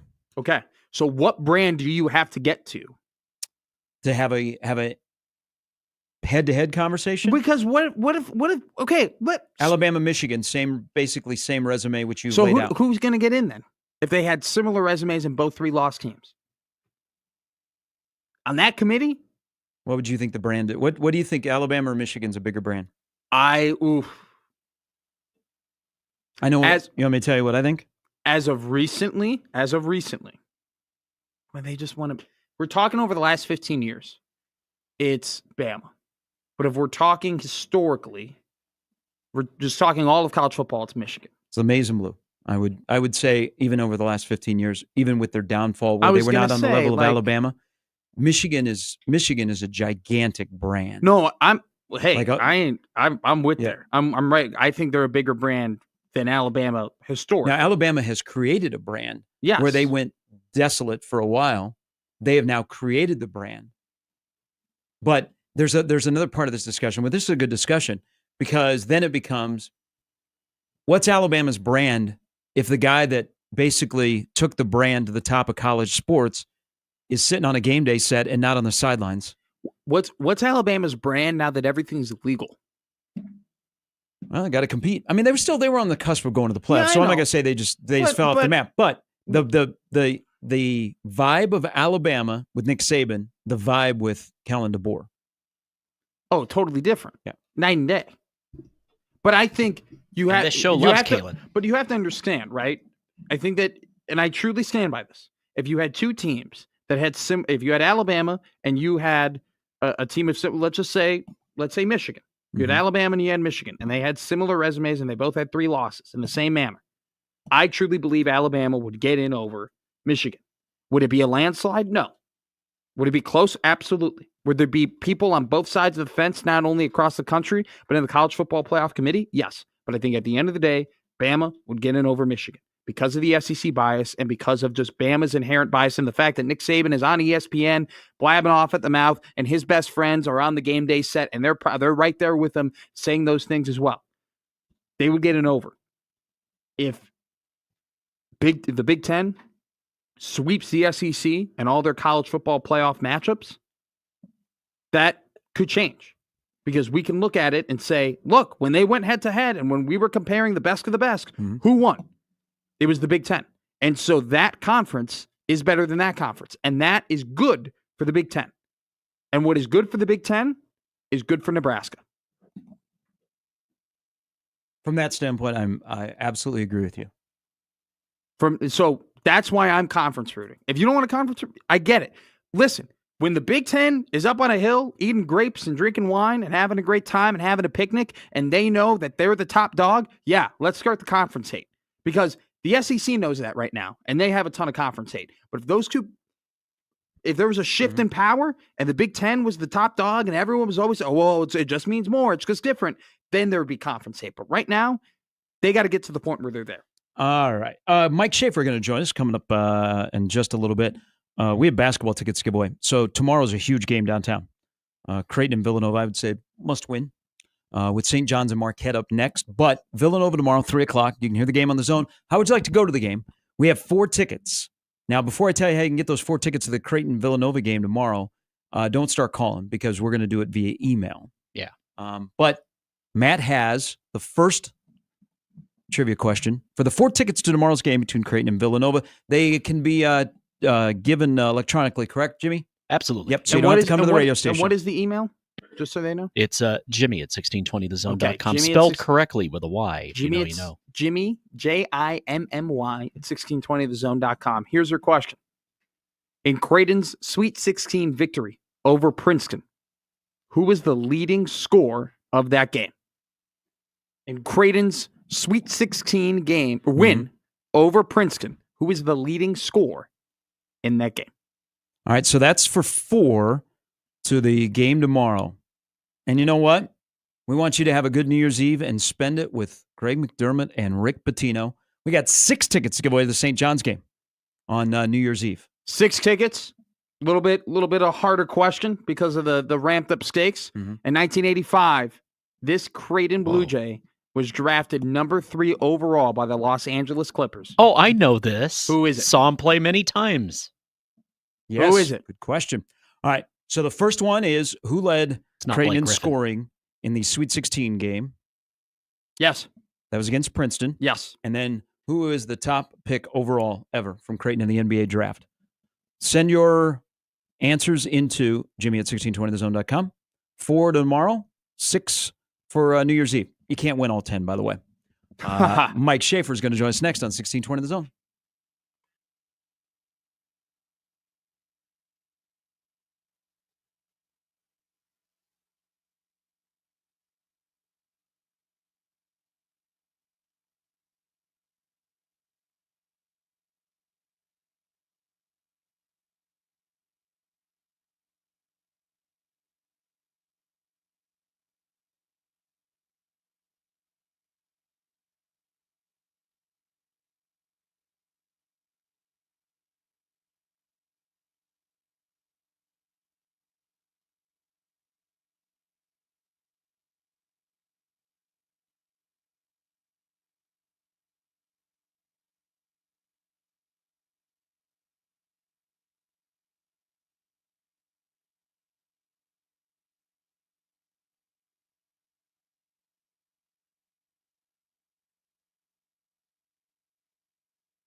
I think Xavier Watt's going to be a problem for your beloved Indiana Hoosiers tonight. I There's think my Howard- bold prediction. Howard Cross II is going to play tonight too, so I think that, or is he's remember his tracking. dad. He's tracking to play tonight, so I think they're both going to be big problems. I'm going to be honest with you. As I dive deeper and deeper into this game, I don't like my chances more and more. But I think at the end of the day, Notre Dame will Notre Dame, and I will be A-OK.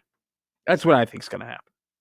Like, on paper and everything, you're winning, man. Like, you're the favorite in this bet. You got the horses, you got the matchup, you got the weather, you got the home crowd, you got everything. But the one thing that you have that I don't is just the choking nature of the Irish from Notre Dame. I'm just telling you right now, ND's going to ND, man. Okay. Always have, always will. Okay.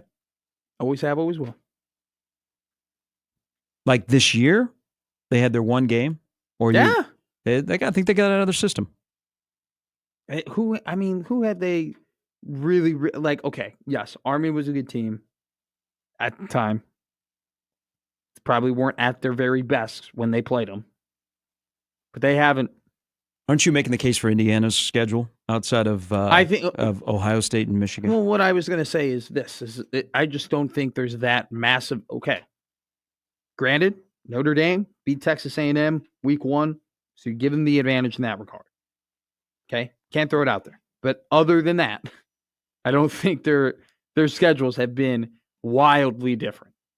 No, and so while Indiana has won big, so has Notre Dame. That's what I'm getting at.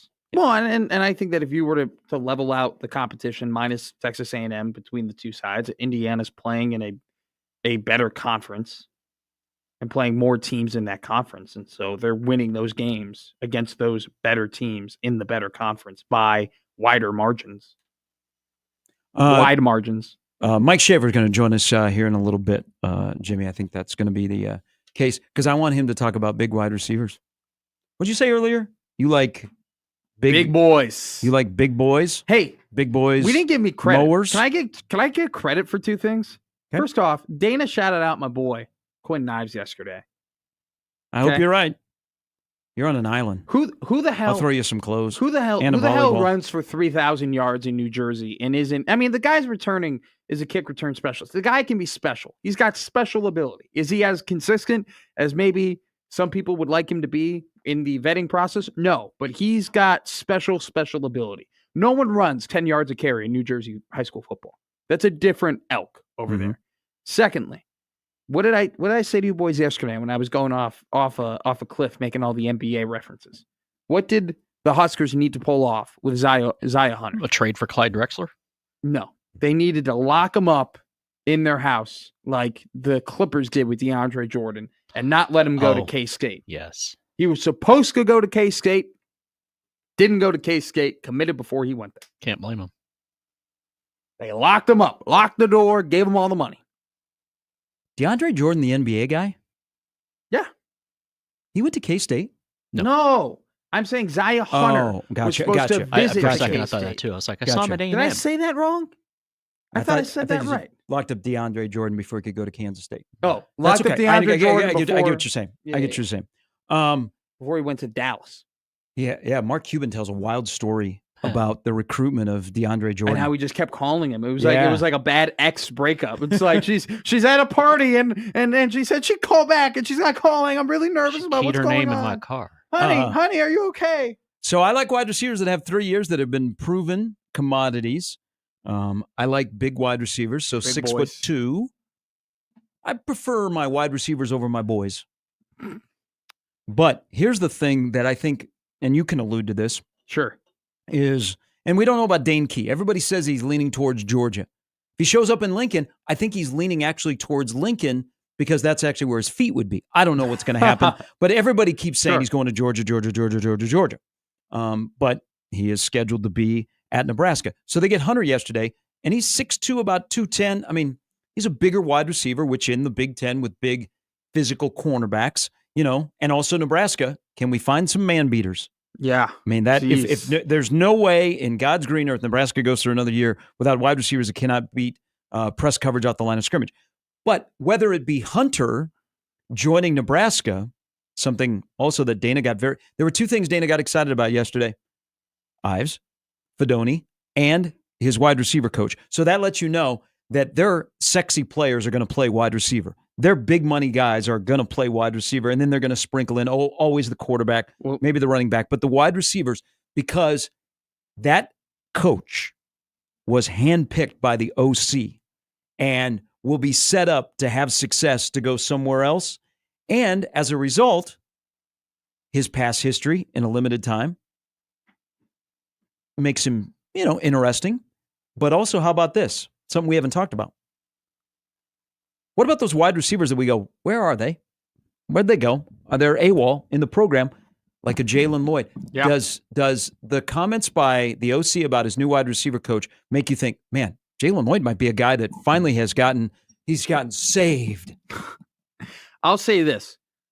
Eventually, we're on this path, on this trend right now with Nebraska football that started, was it even before Samori Toure? They brought in a transfer that was their number one wide receiver? No? The start of the portal, no. Yeah, okay. So it was Samori. Then it was Trey Palmer, right? And then it's, Jamal Banks and Isaiah Naylor were the leaders in receiving yards. So we're on the trend of, hey, these guys, your leading wide receivers coming out of the portal. Eventually, you would no longer like that to be the case. You would want the guys that you brought into your program from high school to be brought up and be the top dudes at your wide receiver position in your program. All right, Mike Schaefer is with us now. Ho, ho, ho, Santa Schaefer. Good morning. Morning, guys. Sorry about being tardy. What were you doing? I was finishing up a shower, if you really need to know. For yourself or for your son?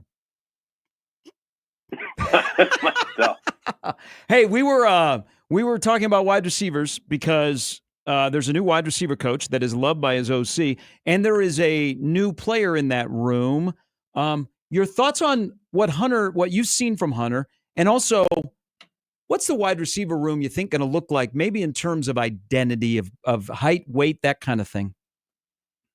Yeah, I mean, I think it's to start with the last question first. I think it's still going to be kind of a work in progress to figure out if they have a specific type or whatever they're looking for. I mean, one of the cool things about sort of that air raid offense is the wide receivers, are all sorts of different types, like the successful ones. Wes Welker isn't the same as Michael Crabtree, isn't the same as a handful of others. So I think part of it is when you have an offense that's that wide open, it's more or less based on the route concept. Mm-hmm.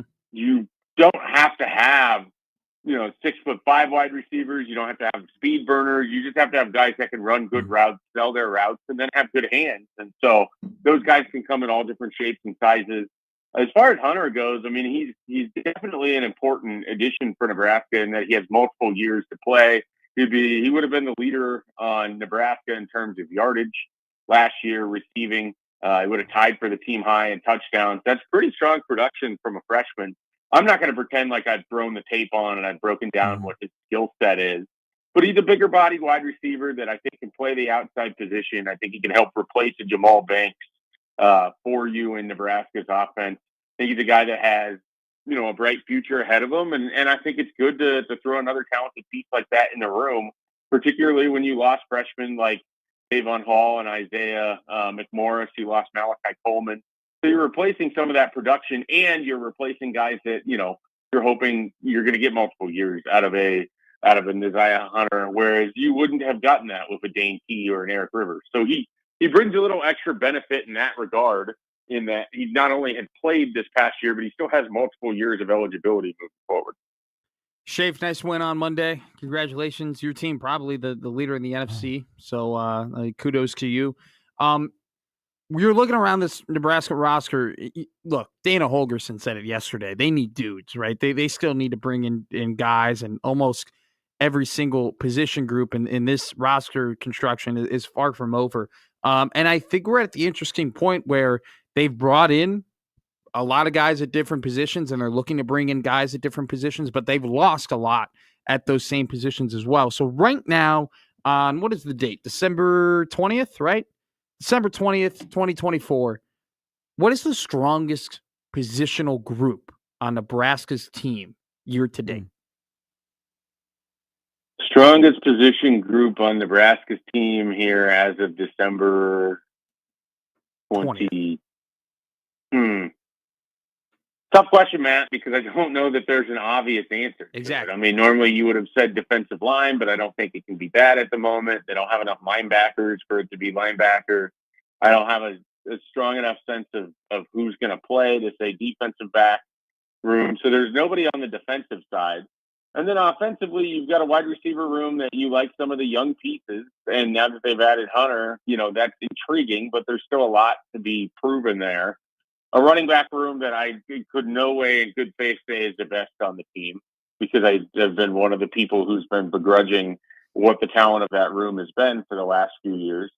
I mean, I'm almost tempted just to say quarterback because it has Dylan Raiola, and right now he's kind of your central difference maker. But yeah, I mean, I think your general point that this is very much a roster under construction is well taken. And also, this is a team that's sort of going to have to determine and figure out what it is throughout the start of winter conditioning and spring football. And then, as it gets into the season, certainly next year, I don't know that we have a great understanding as to, beyond Dylan Raiola, Ja'Cory Barney, Emmett Johnson, what is the rest of this team? Yeah. And, Hunter, you expect to be a part of that. But for every other position, it feels like they're very much in a, hey, you had a lot of veterans here recently, and now it's time for young guys. Is it going to be Riley Van Poppel's defensive line? Is it going to be Vincent Shaver's linebacker room? Is it going to be Willis McGahee's edge, jack room? So there's going to be a big opportunity in 2025 for some of the young guys that have been here for a couple years now under Matt Rule to kind of step up and assert themselves as like, hey, this is our position room. We're the leaders of this team. We're the top guys on this team. There's a lot of opportunity there. And because of that, I don't think there's a clear-cut answer to your question, Matt. Thoughts on the portal at the midway point? For the portal giveth, portal taketh away. What would be a mid-portal report card for Nebraska? I think a C, maybe a C+. I mean, they got two guys in Hunter and Winery that are huge because they're multi-year eligibility players. One of them very productive as a freshman, the other one not so much. One of them very highly touted as a recruit, the other one not so much. Invariably the inverse of the production and the touting of the, recruiting ranking. But I think those two guys are really strong. What it is a C+ for me is I think that they're potentially missing on a bunch of their kind of top guys that came in. And so, I think this group needs a Cameron Olds, or they need a Frost. I don't even know the name of the Indiana State Wake Forest offensive lineman. Like they certainly could use the Washington State offensive lineman. You grab any of those guys, and we're going to start to climb up. As it is right now, they've certainly filled need in long snapper and punter. They've added intriguing pieces, along the defensive line with three guys building back that room, and then certainly with Hunter at wide receiver. So C+, I think I'm comfortable with. Bordering towards B-. But I think there's still work to be done. And I think they're still just not quite hitting at enough high percentage guys that could help you for next year that I can't fully go in on what's happened so far. Okay. Do you want to answer a question about special teams or a question about linebackers? I never want to talk about special teams, so let's talk about special teams. Okay. All right. So they go and they get a long snapper. They needed it. They needed to replace Fedoni. Kevin Gallick. Yes. I know Kevin Gallick. I know him. They got a long snapper. They go ahead. They get Jack McAllister. So there's your name. I'm not blanking on these people from Washington who did have slightly worse stats than Brian Buschini. But look, do you know who's returning kicks? Do you know who's returning punts? Is there? I guess it's John Holver Salvano at this point. I mean, is there any reason to think that this special teams unit, who was the last 2 years at the bottom of the nation, is there any reason to think they're going to be any better or at the top or just average at this point in the year? Yeah, I mean, there's no reason to think that they're just going to be markedly better. I mean, they're going to have to go and prove that. And I think even regardless what happens this spring and how the coaches talk about them, until we see certain units perform in the fall next year, there's going to be a healthy dose of skepticism that I think is incredibly warranted. As far as a returner, Nebraska had Andrew Marshall from Idaho on campus Wednesday of this week, and that's a guy to keep an eye on. He's someone that I think, again, similar to Hunter and to Winery, a guy that has multiple years of eligibility, someone that can help as a corner, could certainly step in as a kick returner and a punt returner. He had a kick return for a touchdown and a punt return for a touchdown for Idaho this year. Gary knows Dan Jackson well. I was talking with Dan earlier this week. He had nothing but great things to say about Andrew Marshall. Anyone that scoffs at the idea of somebody from Idaho being able to help out, he would tell you to put on the tape from the Oregon game and would point out that he thinks Andrew Marshall can absolutely play at the Big Ten level. So that's a guy that I think would be a really nice addition, and I think could answer, some of your questions about who potentially in some of those spots. But ultimately, Matt, we're not going to have answers on things like their gunners, their ability to either attempt to block a punt or block for a punt return instead of their punt purgatory like they were in the Iowa game, which they accomplished neither.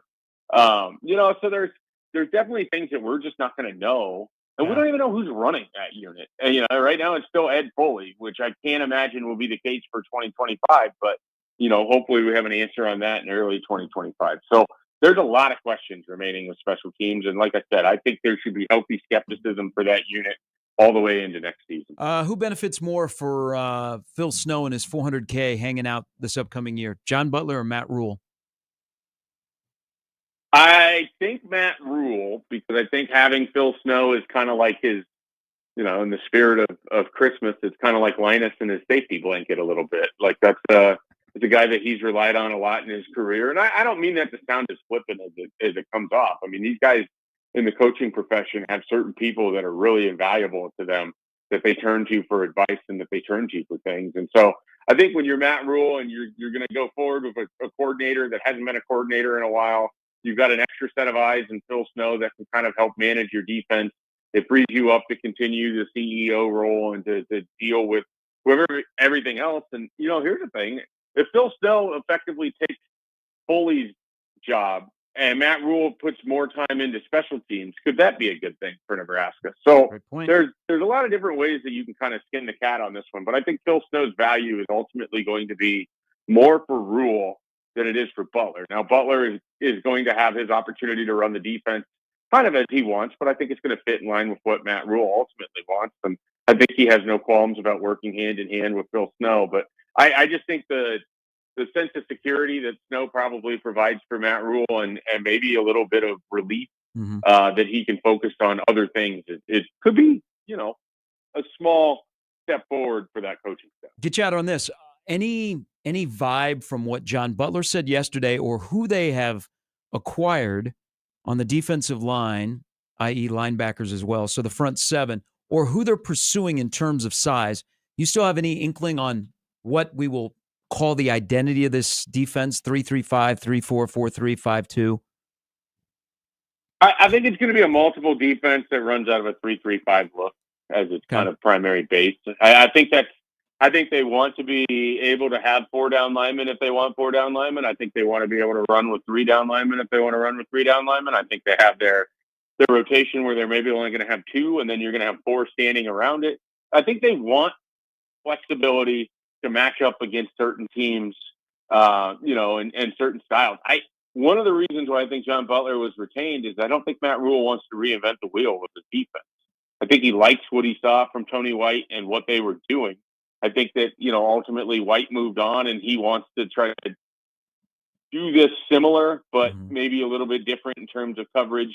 Maybe you're a little more aggressive in terms of blitzing. There's different tweaks they can make with inside that, but I think the framework is still going to be a 3-3-5 that has the ability to play with different fronts. Great stuff. Happy holidays to you and the fam. It should be a fun Christmas in the Schaefer household. Yeah, we're excited. First Christmas, he'll be all tuckered out by the second gift, I'm sure. So it'll be a good time though. We're looking forward to it. Hey, happy holidays and great stuff between you, Brunsey, and BC. And I know there'll be a lot of stuff here in the next week. And then, of course, it never ends around here. Hey, there's a game a week from tomorrow. Matt? Nebraska plays a football game. I don't know if people are aware of this. Matt? Everybody keeps telling me about it, and apparently I'll be on the post-game show here on 1620 Schaefer. So if you want to, wow. Yeah, if you want to call in, go ahead. You give me a piece of your mind on Big Red overreaction. What'd you say? Will I call in? That's the question. Hey, thank See you, Mikey. See you guys. Another Pinstripe Bowl reference. You're pinning it on me as if I'm not excited. I wanted, because Shafe was being sarcastic, I wanted you to start to go to bat for the Pinstripe Bowl. Put on your blazer, your pinstripe blazer, and go, this is what you're getting. Apparently You're getting Boston College, Nebraska. Apparently, I'm having a poker night with my dad and his 5-6-year-old friends the evening before. Shout out Dad and the friends. There might be a massive headache. Have they already filled up your schedule when you go home? Yeah. They're going to mop the floor with you? You said that as a joke. My schedule's full. I'm doing something every single day of break. Damn. I'm either doing a dinner, or I'm going to a Blackhawks game, or I'm going to a poker night. Hey, shout out Blackhawks. They won their third in a row last night. Do you know who also won their third in a row last night? The Chicago Bulls over the Boston Celtics. Yeah, Missoula went nuts. Sorry, Joey. I have everything booked. I have to go and visit like relatives that I don't really want to visit, and it's just like, don't worry, it gets worse. And then I have to hang out with friends. Like I have to hang out. I don't lie. Friends, and then I got this one friend. She wants to throw like a going away party, and she's a pain in my butt. And she's great, but she's a pain in my butt. And like she's like the glue guy and the party planning committee. And I have Damn, to that's a banger of a friend to have. And I'm like, dude, I just don't care. I don't care. I don't need the added pressure. Let's just go to a bar and have drinks. We don't need to get streamers up. We don't have to get streamers up balloons and a cake. I don't need that. I'm not going off to war. I'm just going to Omaha. Yeah. Oh, well, maybe some would say that 4 hours of radio every day with Gary Sharp is like going to war. You're listening to Gary and Matt on 1620. What is it good for? Well, we will live vicariously through you then. Oh, yeah. I'll give. Yeah, some people are already making comments about. We need play-by-play. My comments on Monday about walking out of the Ring camera when I was walking out of someone's house. That was already all over the group chats. Wins are wins. That's true. Winning is hard. Never Everybody should remember apologize that. That should be the takeaway from the discussion this morning: is winning is hard. I got to the Final Four, but I got reverse swept. Maybe I wasn't referring to that. Yeah. I'm on to the Pinstripe Bowl. Matt Verzal joins us next.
All right, let's welcome in Mr. Santa Claus himself, Matt Verzal. Good morning, Verz.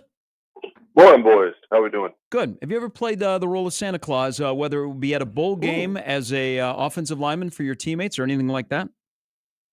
No, I have not. We had other candidates throughout my tenure, so I didn't have to. No. You got the voice for it, though. You can belt a good ho ho ho. I mean, you sound like it. Yeah, probably could. Never been asked. Did you watch last night? What happened in Louisville? I did. And I did. It was, it's the thing with competition sports, and adjustments have to get made. And Penn State did a nice job of taking advantage of a hitter that was on a heater. And we were unfortunately unable to just slide the block a little to cut off that angle and not make plays. So it isn't called winning. It's called competition. So you got to go out and do your best. And unfortunately for the ladies of Nebraska volleyball, it wasn't enough.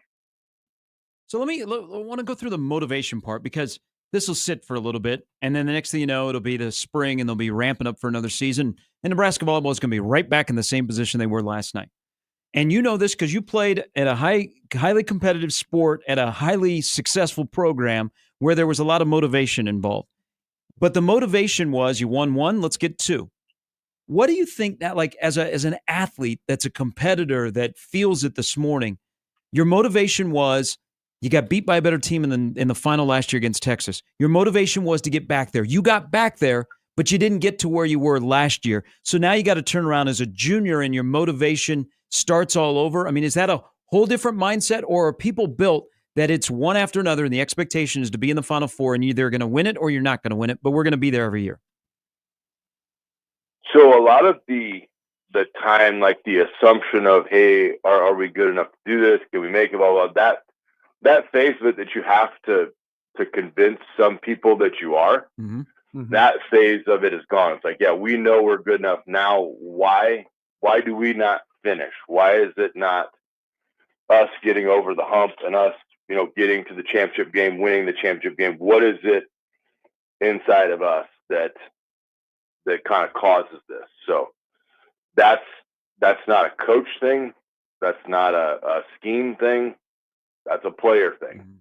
And you have the spoils of riches at Nebraska. You have an incredibly talented team.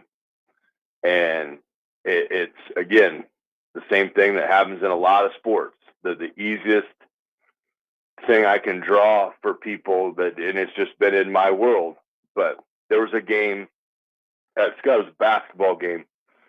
The Pius was playing Scott. Pius was still A at the time. They had two Hoibergs, and Scott had a Gordon. And the game was tight, and it was kind of down the final minutes. It was going back and forth, and Scott, had Murph, and they had a bunch of talented kids. And the one kid on Scott basically walked over to the coach, who's a very intense human being and doesn't like to be told what to do. Basically like, hey, give me the ball and get the F out of the way. Okay? I'm winning this. So if that needed to be somebody on the court that said, hey, set me. Yeah. Nobody else, you set me. I'm going to win this. Okay? So you got to have that dog, that wolf, actually, because wolves eat dogs. But you got to have that one. And I sat there and watched it, and I had experienced it in football. And you just have those kids in those moments that do those things.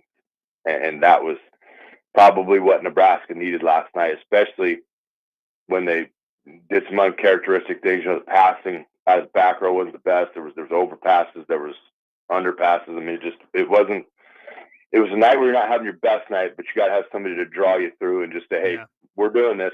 Just give me the ball.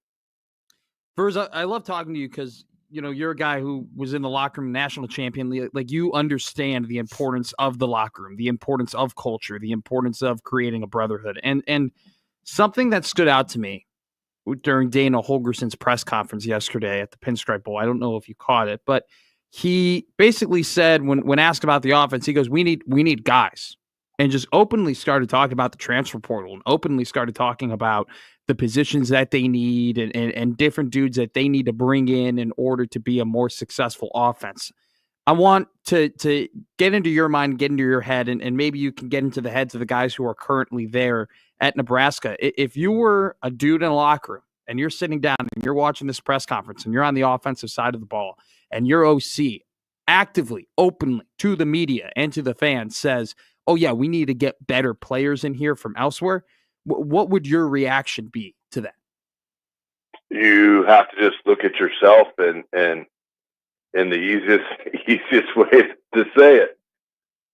Are you MJ or are you LeBron? Which one are you? Yeah. Did you take that personally? Did you take it personal? Or were you just like, oh yeah, he said that about me. He's mean. And I'm going to leave now because he's mean to me and he says I can't do this. Which one do you want to be? Yeah. It's all on you, like, right? Like we want to put this, oh, these guys say this, that, the other about these boys, and they're so mean, and they just don't do this, and blah, blah, blah, blah, blah. If you leave because he said that, okay? If your feels got hurt because he said that, you're soft. Like, we tell kids too many times they're awesome. We don't tell them enough that they suck. Like, it's okay to suck at something because now you have a baseline of where you have to start. Do I think Nebraska's players suck? No. But do I think they have to be better than what they are? Absolutely. And I'm glad he said it. And I hope they take it personally. I hope they work harder than they've ever worked in their lives because I'm tired of the S. I'm tired of you beating you, okay? You go out in games, and if you get outclassed, you get outclassed. That's going to happen in life. It's a fact. Death, taxes, and everybody will be outclassed at some point in their life. Mm-hmm. But if you hear words and you're hurt by it and your feels get into it and you don't want to do that because you're a meanie, you're mean to me, you mean old man, then you shouldn't be there. But if you say that and somebody gets pissed and they go get better, message delivered, message received, victory is on the horizon. Absolutely. I love them hard. Let me ask you a question here, and this is offensive line, because I heard a discussion. I'm watching the Chiefs play against the Browns, and they got all kinds of problems with their left tackle, so they are under their fourth left tackle. But they happen to take a guy who's been in the Pro Bowl before at guard, and Joe Tooney, and say, hey, can you go play tackle? Oh, by the way, you're going to be blocking Myles Garrett all day. Sunday, he did an incredible job. But I was listening to Andy Reid talk about that they went and asked him, because he hadn't played tackle since he was in college. Can you even fathom or describe, like we've seen moves of guard to tackle or more tackle to guard around here, but can you even describe what he was in for, making a move in the NFL from guard to tackle? Yeah, I mean it's nightmare fuel if you let it be nightmare fuel. But if you're a wolf, this is what I do. Put me wherever you need to put me, coach. I'll go in and do that. But you haven't done this since XYZ. Guess what? I'm competitive enough, and I think I'm a badass enough that I'm going to take one of the best in the league. I'm going to beat him. I'm going to beat him like a rented mule. That's what I'm going to do. And it ain't going to be pretty, and you're not going to send film of it to anybody. Say, this is perfect technique. But guess what? I'm going to go out and compete, and I'm going to go out and win. And you can put me anywhere you need me to. Because we make excuses for things too, right? Oh man, the refs were terrible. Oh, how did they miss that call on you? You poor little soul. They screwed you royally. Sandpaper finish, no lube. You got jammed. No, you didn't. You didn't. You had a chance on a play to compete, and you got beat. So you put it in your brain and you process and you say, okay, he beat me with that. I'm not doing that again. I'm not experiencing that feeling. I'm going to win. How am I going to win? I don't know. I might cut him. I might hit him high. I might hit him low. I might switch it up. I might jump set him. Yeah. And I'm going to step back on him. I'm going to scramble his brain because he's better than me. If I can scramble his brain and make him start thinking, now I'm going to hurt him. This is some of your best stuff. Thank you very much. Yeah, it was incredible. You saved it for the final time for 2024. Hey, have a wonderful Christmas. We're just taking the rest of the year off? Yeah, we're required. Required by what? And there's laws of vacation days and stuff like that. Hey, Just start playing the church music in the back because that's how soft you are. Hey, I was about to say, Verz, we're hard 358 days of the year, but these 7 days we're soft as Charmin. Soft as church music. Yeah, it depends on what church you go to. Merry Christmas, fellas. Hey, thank you, my Verz. friend. Yeah, it depends on what church you go to. By the way, I've gone to the more progressive Catholic church, and we got steel guitars, we got fiddles, we got a guy that looks like Charlie Daniels. Ooh, but he doesn't mention the devil Do you goes know what I down to wanted to Georgia. do? Do you know what I wanted to do while he was talking? Run through a wall. Oh, that's what I wanted to do. Okay. Again, be careful. That won't get You'd fixed. be playing offensive line at Scott. Yeah, you get the I can play effect. O-line. You ever seen my slide before? That See hydrogen Is Verz still peroxide's getting watching? in the blood. Is Verz still watching? I don't think he's watching. No.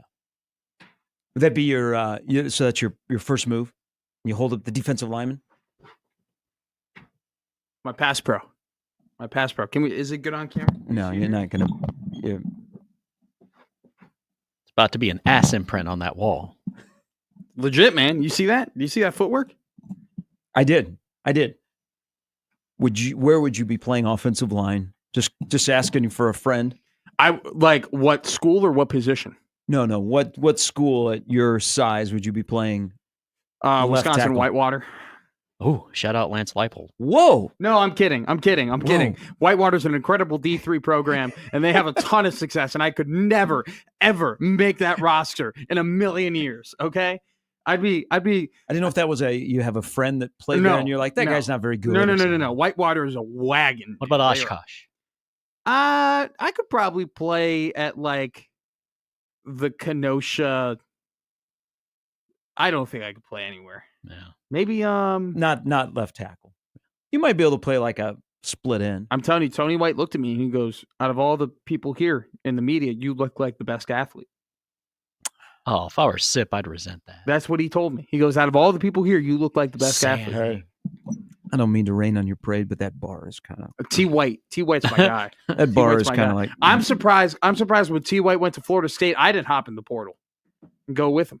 Well, that would have been awkward. Hop on Tallahassee. That would have been Hop on. Christ, Sharp, can't you hold on to anybody? God, I'm gonna have Rodney calling in again. Now Cole Haynes stealing people from you. Hop on a Tallahassee radio. Like, yeah, I just follow. I'm like the Brian Windhorst. Like what Brian Windhorst was to Shout out LeBron Omaha. James. That's what I am to Tony White. I just go where Tony goes. Yeah. I just use Tony. Definitely shout out Omaha native Brian Windhorst. Really? Yeah. You and Yeah, him are about yeah. to have something in common. Where'd he go? Where did he go? Where hasn't he gone? He lives here.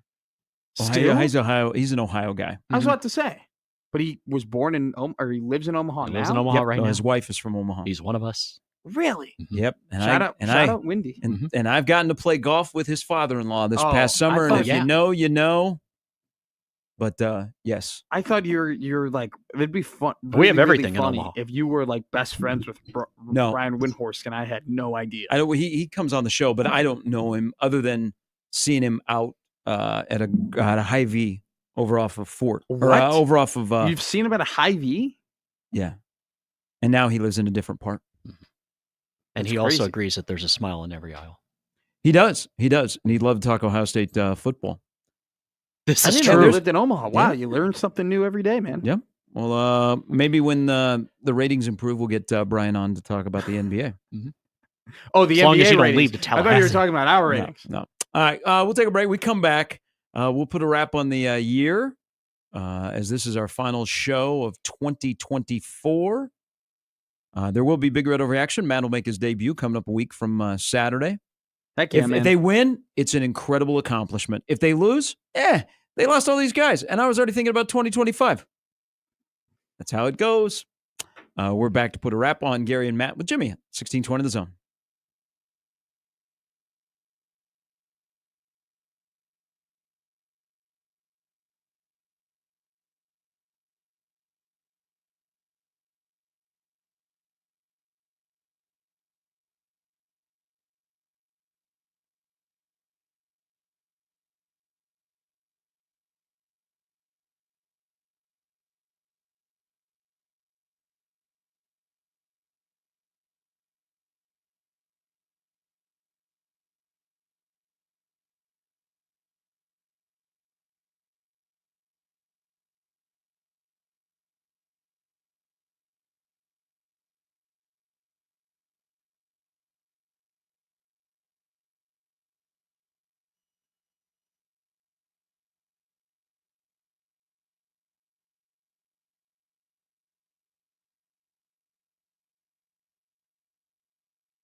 All right, last segment of week 2 of Gary and Matt. The mornings on the Zone. We'll be off until we're back with you on January 2nd. Well, let's talk about then. How are we doing on submissions for the tickets? We were giving away 4 tickets. We got our winners. Okay. Let me double check here because I have 6 the tickets.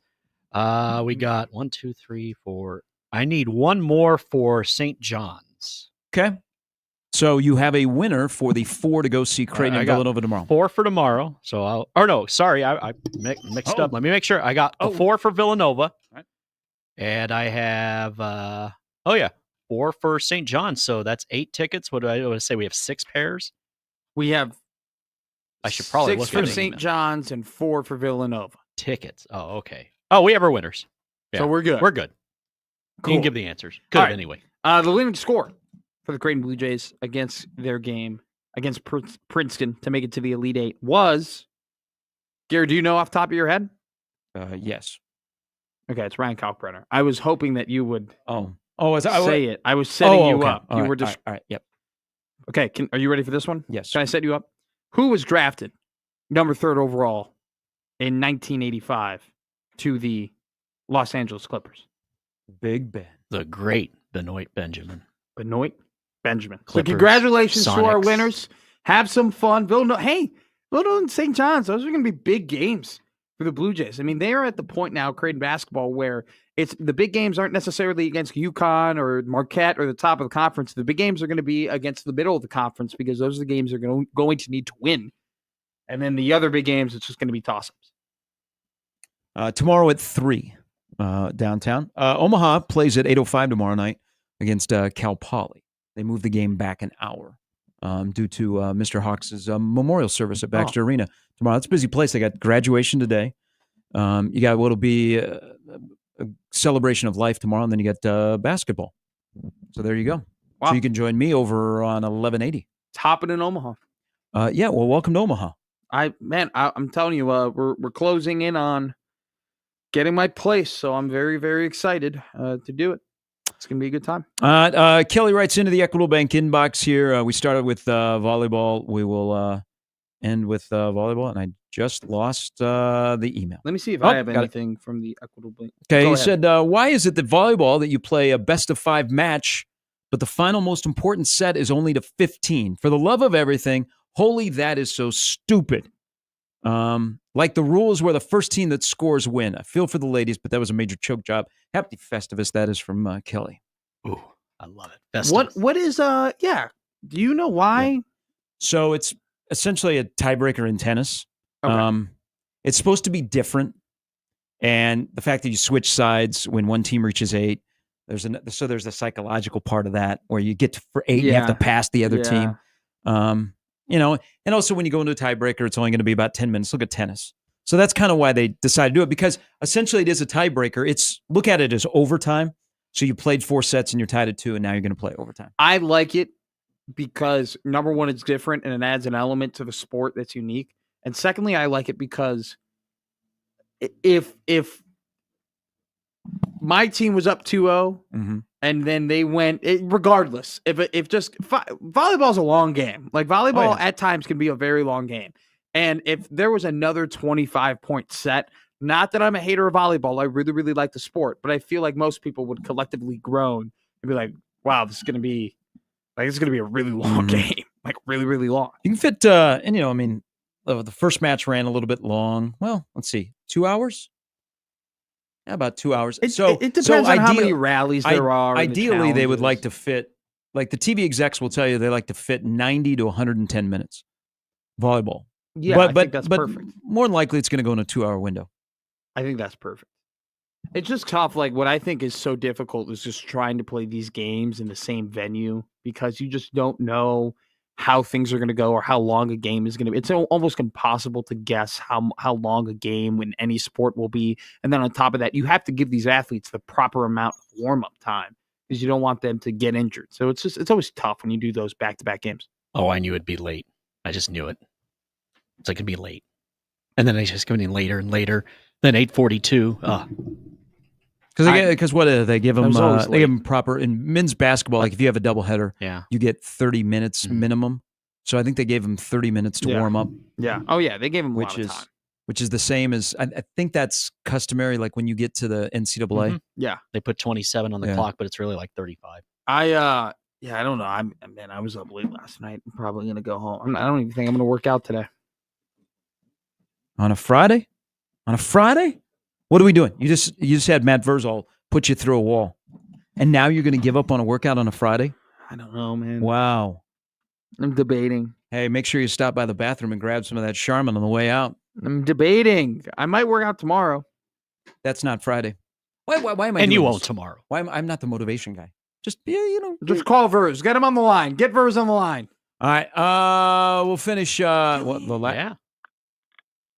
Was she singing? No, that was me, Kellyanne. Kellyanne. Good morning.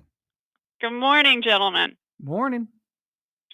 I just wanted to say, Merry Christmas, safe travels. Y'all enjoy yourself. I'm looking forward to Mr. McMaster with his first overreaction.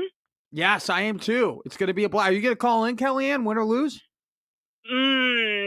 I don't. If they lose, I probably won't call in. Hey, remember there are rules to the Pinstripe Bowl. We only react if Nebraska wins. If they lose, you know what? They were decimated on defense. It was coming. You know what? They had a lot of shakeup. The entire band wasn't even What's there. really the difference between 6 and 7 and 7 and 6? Do we even want that trophy in the cases next to the national championships anyway? All I care about is that they've had, 10, 12, 15 extra practices that they've missed out on every year. And somebody I know got a pick 6 yesterday when they were in practice. So I'm liking those little stories I'm getting.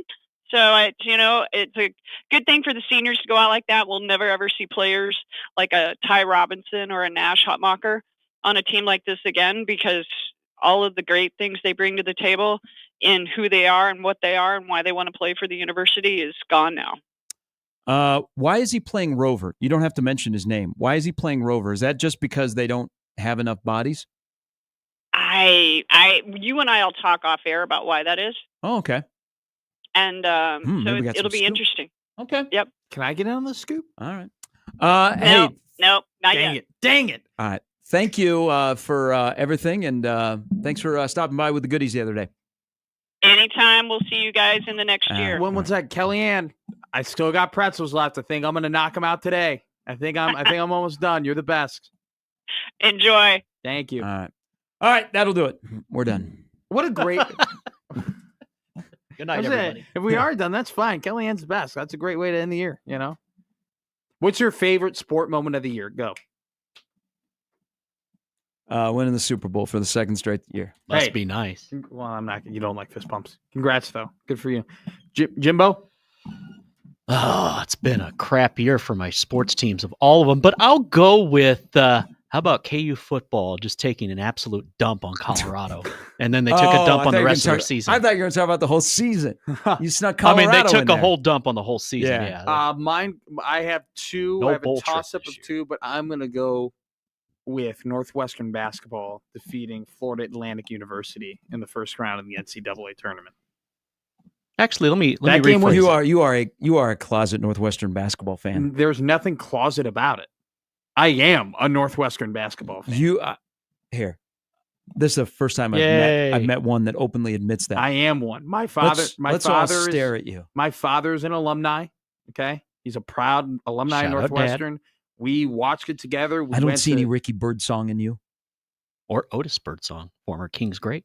No, you see a lot of Bryant McIntosh in me, and some Chase Audige, and George Papadopoulos, and nice. Yeah, you see a lot of that in me. Loved him on ABC News.